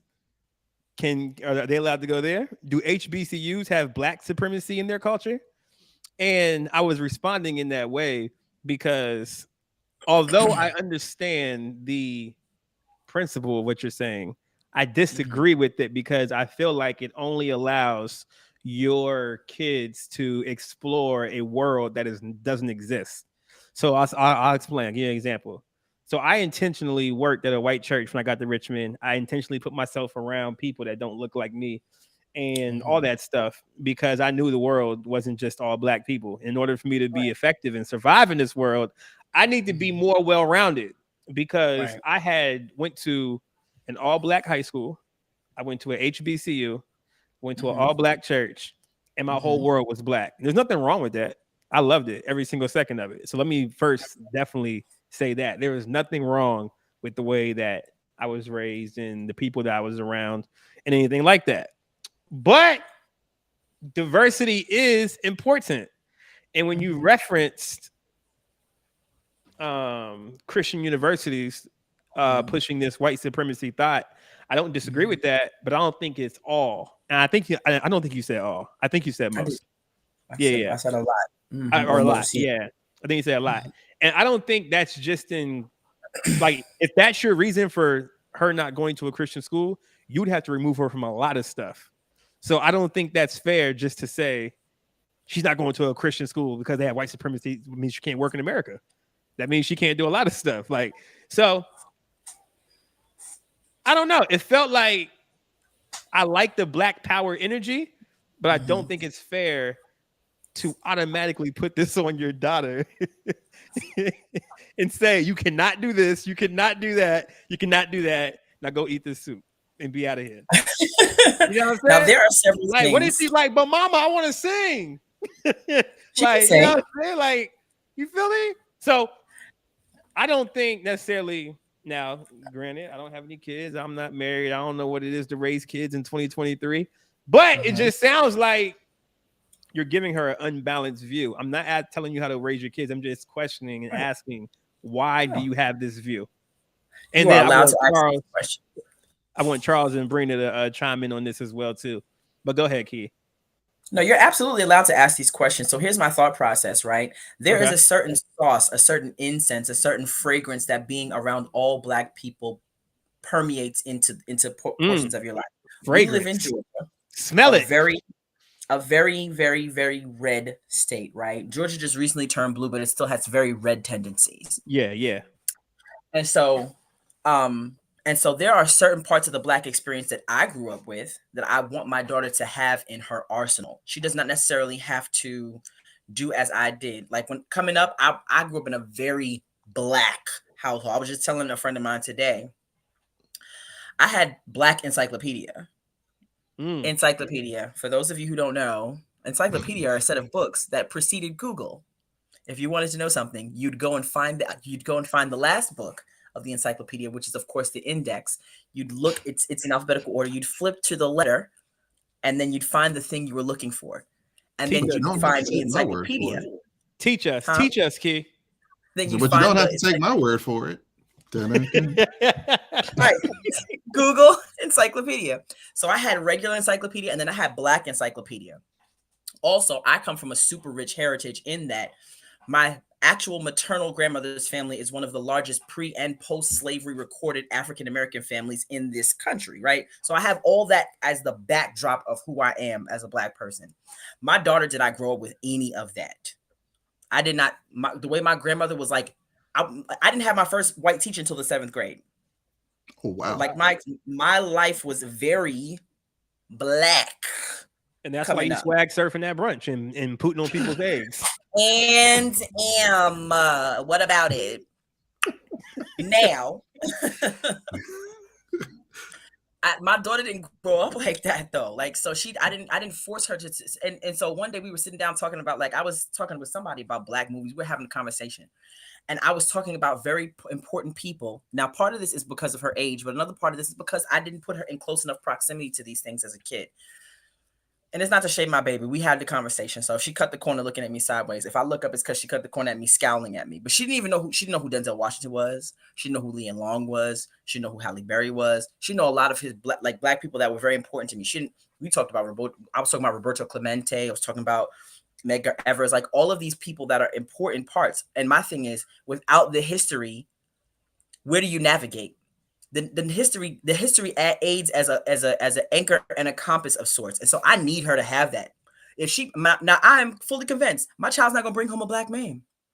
My oldest child, she's not gonna bring home a black man. You don't think so? No. As black as you are?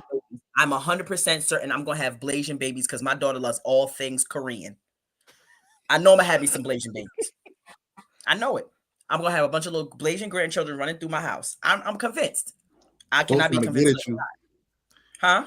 Quote trying to get at you. He said that sounds like bad parenting. How you ain't trained her in our actors? What should be watching? I take the L for that. I'm gonna take that on the jaw because I did not. But that goes to my point. I didn't put her in close enough proximity to Black culture and Blackness. So she absolutely. I need her to have this though. She's going to enter into the world. She won't only enter into a world full of white people. She is going to enter into a world of Black people who have had to assimilate into white culture, and they're gonna be looking to see if she one of us. And when they start saying things, and my daughter look like a deer in headlights, she gonna be stuck like Chuck in a pickup truck, and I don't want that for her life. So yes, she has to go to an HBCU. I need her to have the Black experience. I need her to understand. I need her to see swag surf. I need her to see cues and to know why she should never ever bring one of them jokers home to me. I need her to experience fried chicken Wednesdays. I need her to see a professor, an excellent Black professor who don't play no games and teaches her the ropes on how to survive in this country as a Black woman. I need her to have all of that as her backdrop. So no, can I go to a PWI? She will get none of those things at a PWI. She won't even get those things at a Christian college. Now I can, and the reason why I said I'm not forcing her to go to a Christian college is because I'm teaching her the Bible now. I'm discipling her now. She can go to a Christian college if she chooses to, but I really need her to have a level of the Black experience that I feel will be very important to her development as a young woman. So yeah. How old is she? Yes, she's 16. Do you think, because right now, I mean, we know that Black culture is popular culture right now, and it's been that way for a long time. So the experience that you're saying you need her to have, she probably gets daily just by being a Black girl. Why do you say no? Because her school is like 75% white. They know all the Black stuff. Huh? I could count the Black kids in her. I could count the Black kids in her school. In Atlanta. Yes. It's a public school? Y'all like in Atlanta, or y'all like we live outside. We live in Gwinnett County. We're outside of Atlanta. So Gwinnett is not Atlanta. She goes to a step. No, Gwinnett's not Black at all. Gwinnett's not Black. Gwinnett is not Black. It's not Atlanta. And so that's funny. She goes to a STEM school. She goes to the only STEM school in this area because she's science and technology. She's a chemist.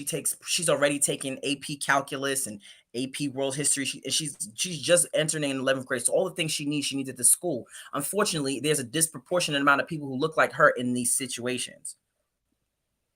So when she leaves this high school and graduates, I need her to go to a HBCU. Does she know the plans that you... We've already had this conversation. We've already been to college fairs at this point. So she out here choosing places like Drexel and right. She got to like, so she talked. I mean, she's talking about like Embry-Riddle and like, because she wants to do like mechanics and aeronautics and those kinds of things. So we're talking Embry-Riddle, we're talking Tuskegee, those kinds of schools. That's where we're aiming ourselves in those directions. But no, you can absolutely get the education you need. Because low-key, I personally think that most HBCUs are comparable, if not better. Like, I feel like Howard is Harvard. Gotcha. Educationally speaking. I don't disagree. I know there's teachers who graduated from Harvard that teach at Howard. And like there's teachers that graduated from these PWIs that teach at HBCUs. We had a few of them when I was in college as well. So I don't disagree with that at all, because you'll get the information from the quote unquote experts and the people that wrote the books. Experience plus the information. Yeah. Nah, I don't disagree with that. I think my HBCU experience was great. I loved it. And you I think Virginia State, right? Yeah. And I think any college is what you make of it. So I think I'm just not worried or concerned, but I question the experience that you want her to get at an HBCU around, I guess, Black people may not necessarily happen the way that you think it's going to happen. Because if we're honest, there are a lot of different types of Black people. Like, we all know that we're not a monolith. So an HBCU can be more diverse than a PWI. So she may go to, like, if she goes like a Hampton or a Howard, or she goes to one of these uppity Black schools, right? Mm-hmm.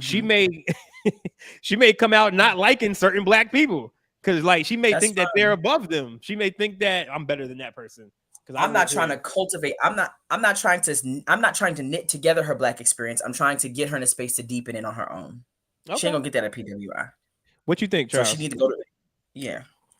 I understand why a parent would want their child, especially one who didn't necessarily have the Black experience in their upbringing, to actually then go and learn. Because my understanding is college is basically like, I mean, you get your paper, you go to class or whatever, and you're able to graduate, get your documents to say, hey, I completed these courses, hire me for whatever I'm getting hired for. But in the meantime, it's the level of socialization, it's the connection, it's the team building, it's the networking, it's all of the other aspects of young adulthood and establishing yourself, really understanding what you find is important, what you think is necessarily a topic worth fighting for, what you think is something I could just kind of leave that alone and I'm not gonna mess with that. How you really learn and discover more about yourself, because your brain is still forming. So at a HBCU, part of that educational experience and part of that interaction is going to be the flood of, Black people. There's going to be benefit to your point, Goss, and saying, like, you're going to run into different kinds of Black people. Yeah. If she didn't grow up around a bunch of Black people, her running into different kinds of Black people is going to help her to understand better that Black people are not a monolith. It's not what I've seen on the news. Every Black person don't think like my mom. Every Black person don't think like my grandparents. Every Black person don't think like the other 4 kids that I had in school with me. The different people bring their different experiences, and the thing that would unite them is their Blackness. All Black people ain't Democrats. All Black people ain't Republicans. All Black people aren't conservative. All Black people aren't liberal. So to be able to be in a space and learn to understand and appreciate that gives her a better, well-rounded view of Blackness. On the other side of that is that's not what the world looks like. And that's what I was saying. So while you want them to deepen that, I think, and my wife and I literally just had this conversation over the weekend, because we have another friend whose parents are basically like, oh yeah, no, it's an HBCU for them. And they don't necessarily want to go to a HBCU. They also get the Black experience in other ways. And my personal thought is, like, if my children were, because my kids don't go to predominantly Black schools. The area that we live in LA is out where there's not necessarily a whole lot of Black people. There are Black people, but we're not heavily concentrated. We literally have to have Valley. You know what I'm saying? We got to have like Facebook groups and whatnot to be able to pinpoint, okay, here's the community gathering we're going to have, so that everybody can get together. Fortunately, they're a part of all Black Girl Scout troop and all that kind of stuff. Oh, that's Church dope. is predominantly Black.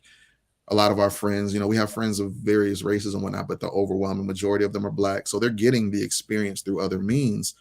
But when they get to the age of choosing a college, my personal opinion, and I can't tell nobody else how to parent, I can't tell Key how to do it with her kids. My thing is, that is the first decision they actually make for themselves as an adult. And I've known of people who have gone to schools because their parents told them to go to school. I know people who got a certain type of degree because their parents told them to do it, and they look back and they regret it. They wish they had done whatever their actual thought process was of, oh, I wish I would have did this instead of doing what my dad wanted. I wish I would have did this instead of doing what my mom wanted me to do. You hearing this, Key? Because when they get to college, I hear everything everyone is saying. When they get to college, mommy and daddy ain't making the decisions for them there. Mommy and daddy ain't fighting the battles for them there. Mommy and daddy ain't socializing for them there. Mommy and daddy ain't on the front lines. So to me, the idea of, I'm going to choose the type of college you go to. All right, now go be great. You on your own now. Yeah. Like, I'm on my own in this situation I didn't want to begin with. Yeah. Like, I would really, I think it would behoove you to lay out, and I'm sure you're saying you already have, to really lay out all the reasons why you believe it's beneficial to her, but then allow for her to really express why she wants to pursue some of these other areas. and then let her weigh the pros and cons and know that she's supported regardless of her decision. I feel like low key, Gosh just tried to craft an intervention for me to let my daughter go to another school. I shall not be moved on this podcast. Like I said, I can't tell you how to parent your daughter or anything. I know for me and mine, Gosh tried to orchestrate an intervention, a public intervention for me. Nah, I was just asking questions. I just wanted to know because I've worked with kids, and half the time the kids don't want to do what their parents want them to do, but they tell their parents that, yeah, I want to do that. And they be like, I hate this. I don't want to do this. And Key, you know what I'm saying? You just got a type of personality that's like kind of forceful, kind of in there. You know what I'm saying? So your daughter could be scared to death of you. You know what I'm saying? She'd be like, well, my mama said I gotta go. Talking smack to me. She talked big smack to me. So she's not scared to death of me because she be talking smack to me. Big smack. Okay. Get to a certain age and stop being scared. Yo, I hope your daughter marries a white man. I hope she marries a white man. Wow. Wait. She's gonna meet Tom Cruise one day. I'm telling you, that boy gonna sweet talk her. Remind me to put smooth in your face at domination. Okay, remember me. Remind me. I just want her to live in the real world, and the real world is not all black. So I'm not saying the real world is all black, and I'm not trying to say that I want her to. I know the world is not black. I'm aware that the world is not predominantly black, but I want her to say. So there are times when we're having conversations. So I have a working relationship with, like, a good co-parenting relationship with her father, right? Her father is blackity black. He is Jamaican and black. I am blackity black. So we're having conversations about things, and she don't know what we talking about, and we cackling because we talking about black stuff. And she just be standing like a deer in headlights. And some days she's like, I wish I knew what you guys were talking about. Well, you can have a framework for this. I mean, there's certain places that will advance your framework for this. I can't school you in 2 years on why, on basic black things like Medgar Evers or Marcus Garvey, or I can give you insight on that thing, but the research it would like the years that my grandmother has grown me up in this, and I don't regret any of the stuff my grandmother taught me. I don't feel like I was forced to learn about these things as a child. As a child, I used to have to do a book report on a black person once a month. As a child. That's kind of dope. I had to understand. We would go to my family reunion every single year. My family reunion, it takes place in Lawnside, New Jersey. It's at the 150 something mark at this point. But every year we would go to family reunion, and one of the houses that's owned by my family was part of the Underground Railroad. And I'd have to do, even though I've been to this place every year, I'd still have to do a report on this joint every year. So there was just things that my grandmother was like, you're going to get these things. You have to know these things. These things are important to you. When I went out into the super white world with people saying crazy things to me, white people saying all kinds of weirdness to me, there was just this pride in my blackness that I had that didn't make me feel away. The other day, my daughter was in school. She likes her hair pressed straight. Some little white boy was like, why is your hair pressed straight? You trying to look like a white girl? Do you know the level of struggle that I had to take my daughter through to tell her that black girls wear pressed hair too? And to tell that little white boy to shut up before I show up at that school and mop him? Absolutely. There's a level of blackness that she should have that should be like, and we do it all. We wear it straight, we wear it curly. You just mad because you can't curl yours, period. Like, I need her to have that kind of sauce that only black girls have. And I feel like she'll get that sauce on an HBCU campus. She will not get that at Harvard. She won't get that at Cornell. She will get that at Spelman. I feel like she got that just being your daughter. That's what I was going to say. Being my daughter. Whatever sauce she has, wherever she ends up, whatever she gets added to her is just that it's added to. Everything she needs to be the phenomenal black woman that she is, she's already gotten from home. She's already gotten from family. She's already gotten from the people that are supposed to be affirming her in her blackness. Like, so, because you get some people, they go to, like, I've known of people when they would come to Hampton, and because they were in PWI situations growing up, they get to Hampton, get around all these black people and feel like, oh, this is who I gotta be because this is what blackness is. And then where they don't necessarily fit, their first 2 years or so is struggling, feeling like, I'm not black enough. And then it's not until they get around to their senior year where they stop caring about the image and everything and realize black comes in many flavors, and I'm just as black as I need to be out here. Right. But they didn't get that going in because they went in thinking like, I need to learn how to be black. No, I'm not saying she needs to learn to be black. I'm not saying she needs to be blacker. I'm saying she needs to know things that I necessarily may be missing or may not be able to teach her. There's a certain level of rubbing shoulders with other black women that she will get on a black college campus. There's a certain level of rubbing shoulders with black women that I got serving in ministry, going to like hanging out with my black friends. I didn't get my first white. I didn't have any Caucasian friends as a kid.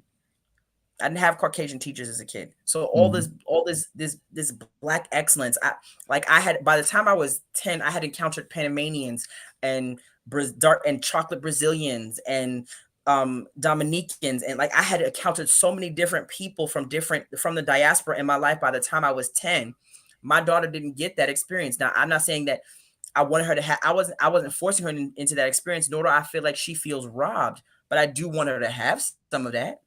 But you also had an experience where half the black people that you grew up around wouldn't claim blackness. You know, Poppy at the bodega was like, no. Me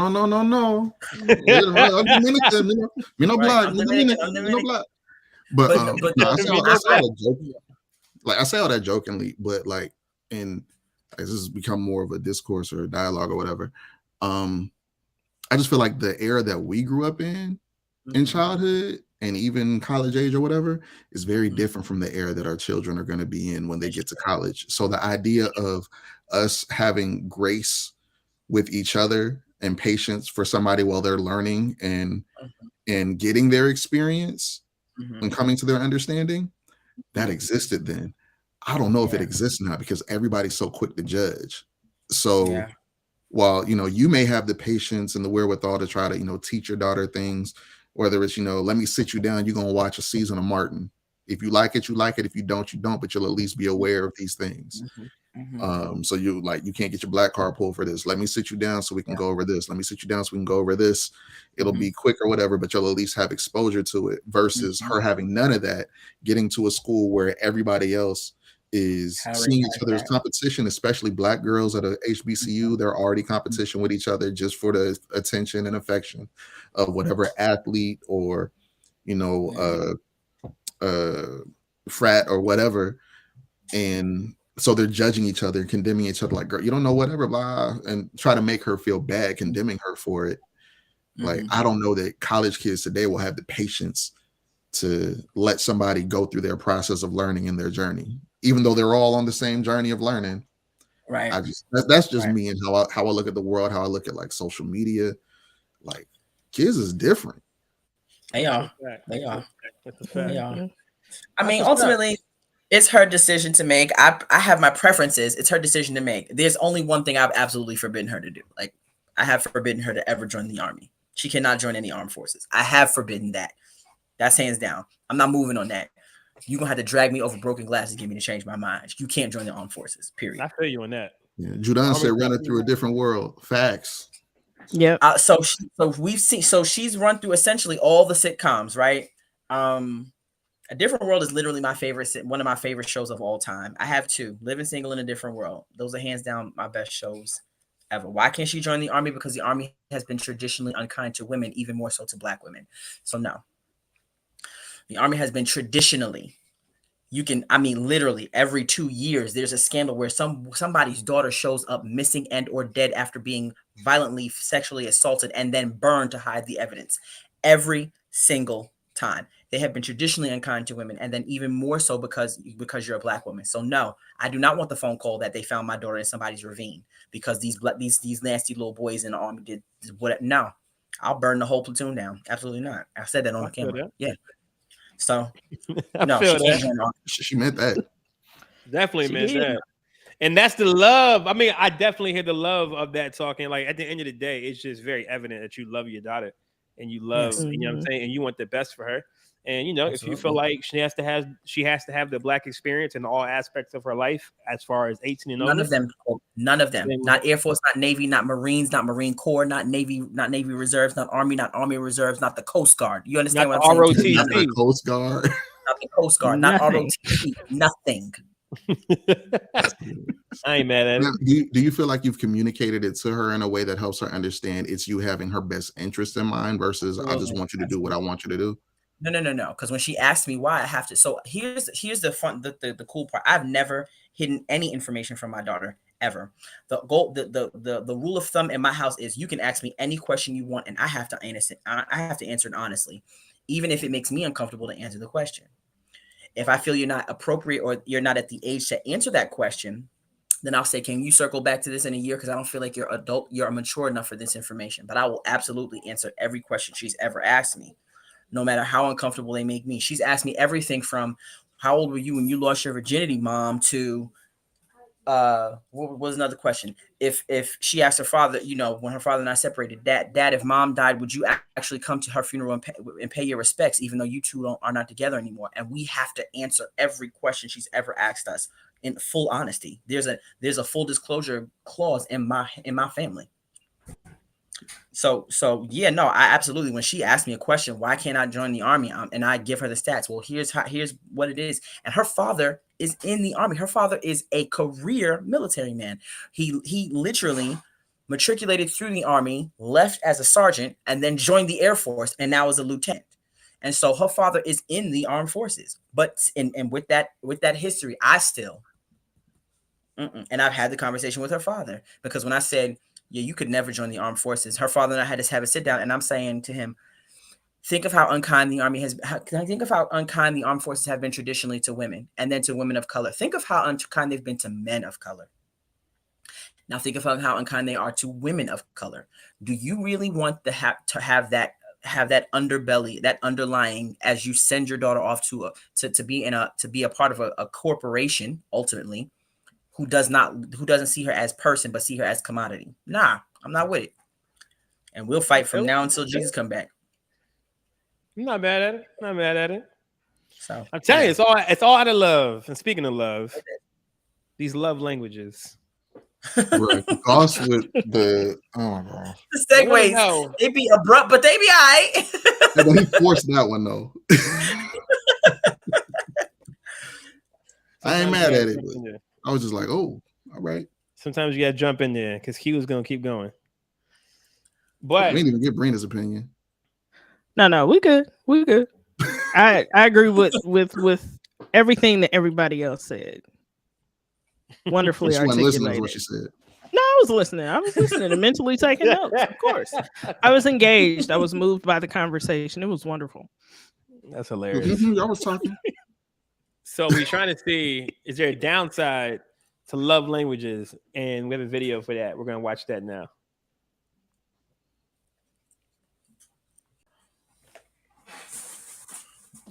She will not begin the second date. To be real, like, it's cool, she's a real estate agent, but that's our story. Like, I don't want to dampen that. I don't really want to, like, rock with that because I'm happy where I'm at. You know what I'm saying? Like, well, what we got going on. It makes me feel good. Care nothing about nobody in the real estate agents. You know what I'm saying? All right. Now, Joya. Yes. Why don't you go next? You met up with Luther, right, for a second date? Yes. How'd that go? It was really nice. Before our date actually started, he told me that he had something for me. And he had something that was gift wrapped. And I was like, what is that? So I unwrapped it, and it was a painting that he painted for me of a flamingo, but it was in the shape of New York because I'm from New York. Oh, wow. And it was on a turquoise canvas because that's my favorite color. Right. No. You're really smart. I ain't trying to cause no problems, but this process is, honestly, for you to, whatever that is that made you happy, for somebody to be so intentional with you like that. It was. It was very intentional. It was very thoughtful and creative. And even the way he wrapped it, it was just so like, you really put time and effort and thought into this. Gifts is my love language. And I always tell Did Jaysha know that it was your love language? Yes, he knows, but I think when Jaysha thinks gifts, he thinks big gifts. And I'm like, small gifts. And I love that we always go on big, expensive trips and we do all these extravagant things. Sometimes it's the smallest things that really touch my heart. Here's the thing. all of the stuff that me and Daisha do together, we're doing it together. You're enjoying the experience the same way that I am as we're traveling and we're doing these things. But for somebody to do something for me, that painting was for me. It wasn't for somebody else to enjoy. That was for me to enjoy. Jaisha, what are you thinking right now? It just hurts to hear sometimes, like, it's like I never do something. You know what I'm saying? Language is powerful. So like when you say you always, or I never do this, like I hate that. I don't like that kind of language. You know, so I disagree. I'm resisting because I do a lot of stuff. I'm loving Joy with all my heart. I'm giving her every ounce of me. And to dismiss those things really hurt me and cut me like to my core. I'm just doing the best I can. And so that's all I can say.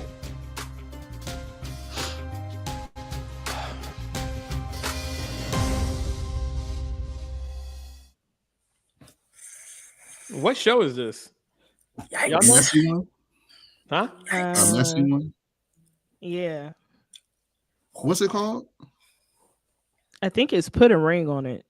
It's on OWN.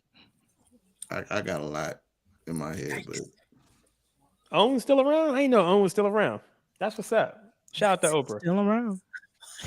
OWN ain't going nowhere. I didn't know OWN was still a thing. Is Oprah still alive? OWN is a thing. What you mean? I mean, I ain't know.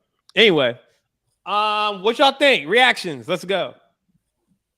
I feel sorry for that man.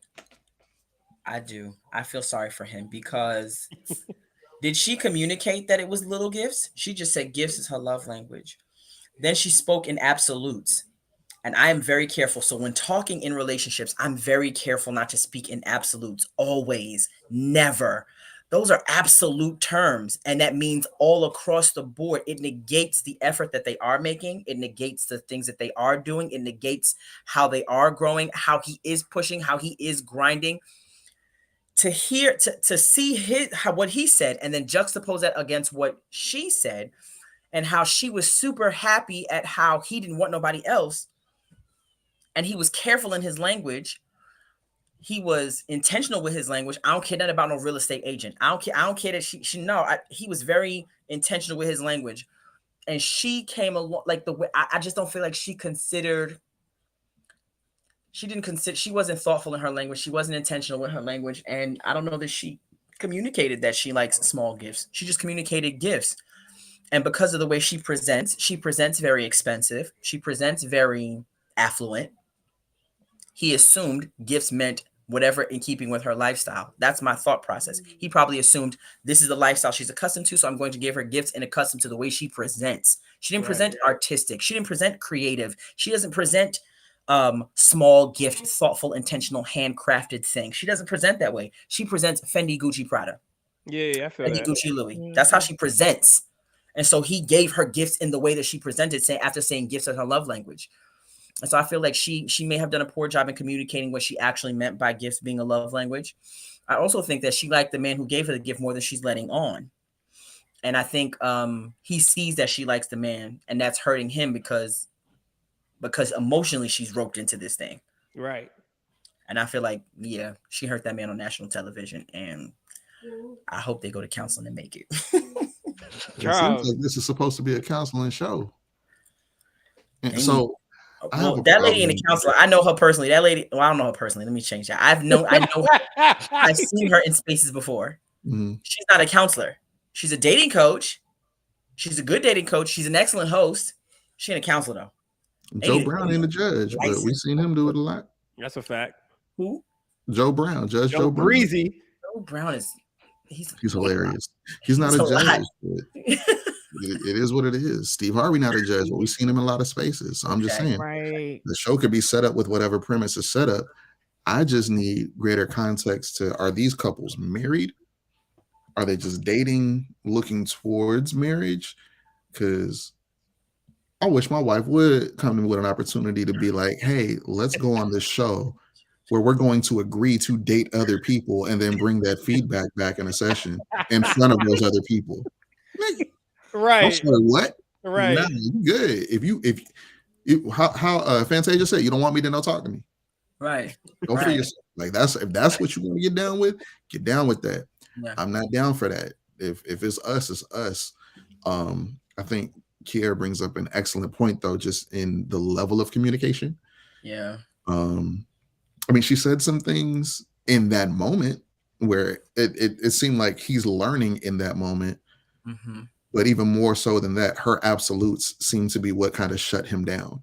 Mm-hmm. Anything that followed the absolutes, once she introduced the absolutes, all he heard was my efforts are not acknowledged. Right. Anything after that point didn't matter. I didn't hear him specifically say what his love languages are. Mm-hmm. It seems like words of affirmation might be one. There's possible quality time can be in there.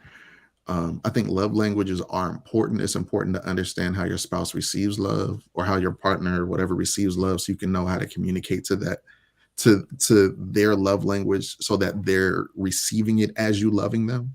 Yeah. Because like the guy who gave her a gift, if she don't care for gifts, it's like, oh, okay, well, that was nice. It won't even matter. Yeah. But it's whatever. And he's thinking like, well, the way, because in another element of it is sometimes the way in which we express love is not the way that we receive it.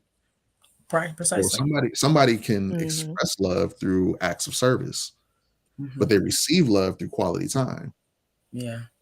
And if their spouse receives love through gifts, and you're like, I'm busting my butt cleaning to make sure that you have space to do whatever creatively. I'm gassing up your car so you never even have to touch the gas tank. I'm filling your car every morning. I get up early, go out of my way to do these things. Like, these are intentional ways in which I'm trying to bless you. And you're sitting back just thinking like, he don't ever buy me nothing. It was like, so there's a disconnect there. So there needs to be open communication between them. They probably should have had that talk before they got on the show and embarrassed themselves in front of a bunch of people. Right. Should have had that conversation behind closed doors before they decided to probably get paid. I don't know what kind of check they might get for this reality show and relationship, dating other people. Like, I just think the whole premise is messy, problematic. It's so much that can go wrong with that. What you got, Breezy? I think the biggest downside to the whole love language situation is sometimes there's like a person can have like the inability to accurately interpret what their partner's love language is, and then that would cause the partner to not recognize the effort that they are trying to make. And then that lack of communication makes it worse. So then you have this situation like this guy, he just looked like, I never do anything. And he's thinking about all the things that he does do, but she's not going to see that because that's not her love language. So I don't know. That's the part that just kind of sucks. They're definitely going to have to go to counseling. I don't know what the premise of the show is, but why would you sign up for something like that? It's just... It's a lot. People will do anything for a check, obviously. Absolutely. But, maybe this opens up, the opportunity for them to have a conversation, for him to better understand what her love language is. I don't know. But that looks like that should have been a conversation that, they definitely should have had a long time ago. But they've probably had it now. So I think it's when you've been with somebody for a long time too, or when you've been with somebody for a period of time, just any period of time really, their love language can change based on whatever their circumstances in life. Like, you get a couple that's married, newly in, or even a couple that's dating in like the first 3-4 months, everything is what it is, and then suddenly, say, a relative ends up getting sick, and for example, with me and my grandfather. Fortunately, I'm not the one who has to primarily go and care for him. But say if my wife's grandmother were to pass, she would absolutely be the one to be like, I'm on it. That's okay. That's my job to go care for her. Her mom's still alive. Her siblings are still alive. But she's like, but that's my grandmother. I need to go and take care of her. I need to tend to her. My wife's love language may be, gifts or maybe words of affirmation. But in that season, what she's going to need is acts of service. And whether she realizes it or not, that's going to be something that may communicate to her in a greater way of thank you for allowing me the space and opportunity to go be the caregiver that I feel like I need to be and know that home is still taken care of. Absolutely. It may be that, you know, somebody may have gone through a rough situation at work, or a guy might have just lost his job, and before all he really needed was quality time, but now he really needs for his wife or his significant other to really pump him up with words of affirmation, to really believe in himself again, to get out there. Like, there's so many ebbs and flows within the relationship, and there's, you know, to Brina's point, you can try to be sensitive as much as possible. There's got to be open communication. Absolutely. And people can't expect for you to just know. And if you ask the question, like, what is it that I can do for you, or what can I be for you in this time? And then, you know, be prepared to hear their answer. And if you're asked that question, be prepared to give an answer, even if the answer is, I don't know right now. Because even that in itself is acknowledging that, okay, this person is making an effort. Yeah. I mean, I think I agree with different points from each point that y'all said. So there's no need for me to repeat everything that y'all said. But again, I think that, I mean, you guys already know this about me. I don't believe anything's real that's on TV. There's always some kind of, you know, fakeness about it just because it's on TV and there's a camera on you and you got to make it entertaining. So that's what's up. That's what's up. I know my love language has definitely changed over the years as well, too. And it's something that continues to change and evolve. And I think will always change and evolve. Because that's just how humans are. We change, we evolve, we grow, we mature. And that's the evolution of human beings. Quote said, marry someone for whom it's easy for you to meet their love language. But quote, what happens if y'all get married and then a circumstance change and now their love language changes? And it's one of the ones that you're really not well versed in. It's a fact. I feel like, though, a lot of times when we don't, because I think being well versed in the love languages starts with how you communicate those love languages to yourself. I think when you don't communicate your own love language to yourself in a healthy way, you don't have the bandwidth to meet a need. Whoa, what's that? What's wrong with you, stuff? Yeah, we can't hear you. We don't know what's wrong with your stuff, The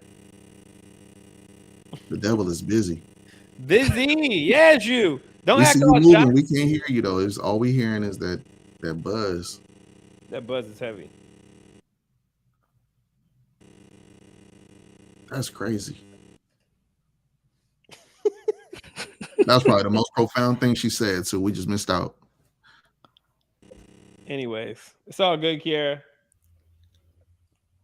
It's all good. Don't worry about it. Don't even worry about it.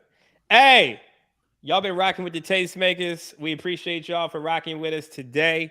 We got any church announcements? I don't think we got no announcements. Domination's coming June 23rd. All roads lead to VA. Go to Domination RVA on Instagram to get your tickets. I think that is about it. I think they're having a game night this Sunday. I won't be here Sunday. I'll be in Philadelphia for the Roots picnic. But yeah, as always, we appreciate y'all for tuning in. Feel me? Make sure y'all subscribe to the Patreon. Make sure y'all like and share this and all that good stuff. Quote said we skipped the whole topic. How you know, bro? You joined late. He said what? He said we skipped the whole topic. No, we didn't. We did Target. We did everything. I was saying the N-word. We did bone. We did the wings. We did love language, diversity. Was there something else? No, we did it all. I thought we did it all. I don't know what quote talking about. He probably feel like we ended too early. Right, because we're in there on time. At midnight. On time is too early. Y'all, we love y'all. We out of here. Peace, peace. Bree, take us out. Gang, gang. Tastemakers. Classic. We do more than make a living, we make a life. When everything is dark, we are the light. We are the tastemakers, aight. Let tomorrow tell the stories that we make tonight. We do more than make a living, we make a life. When everything is dark, we are the light. We are the tastemakers, aight. Let tomorrow tell the stories that we make tonight. For the movers and shakers, For the new tastemakers, sommeliers came out to play. Classics in the current day. For the movers and shakers. For the new tastemakers.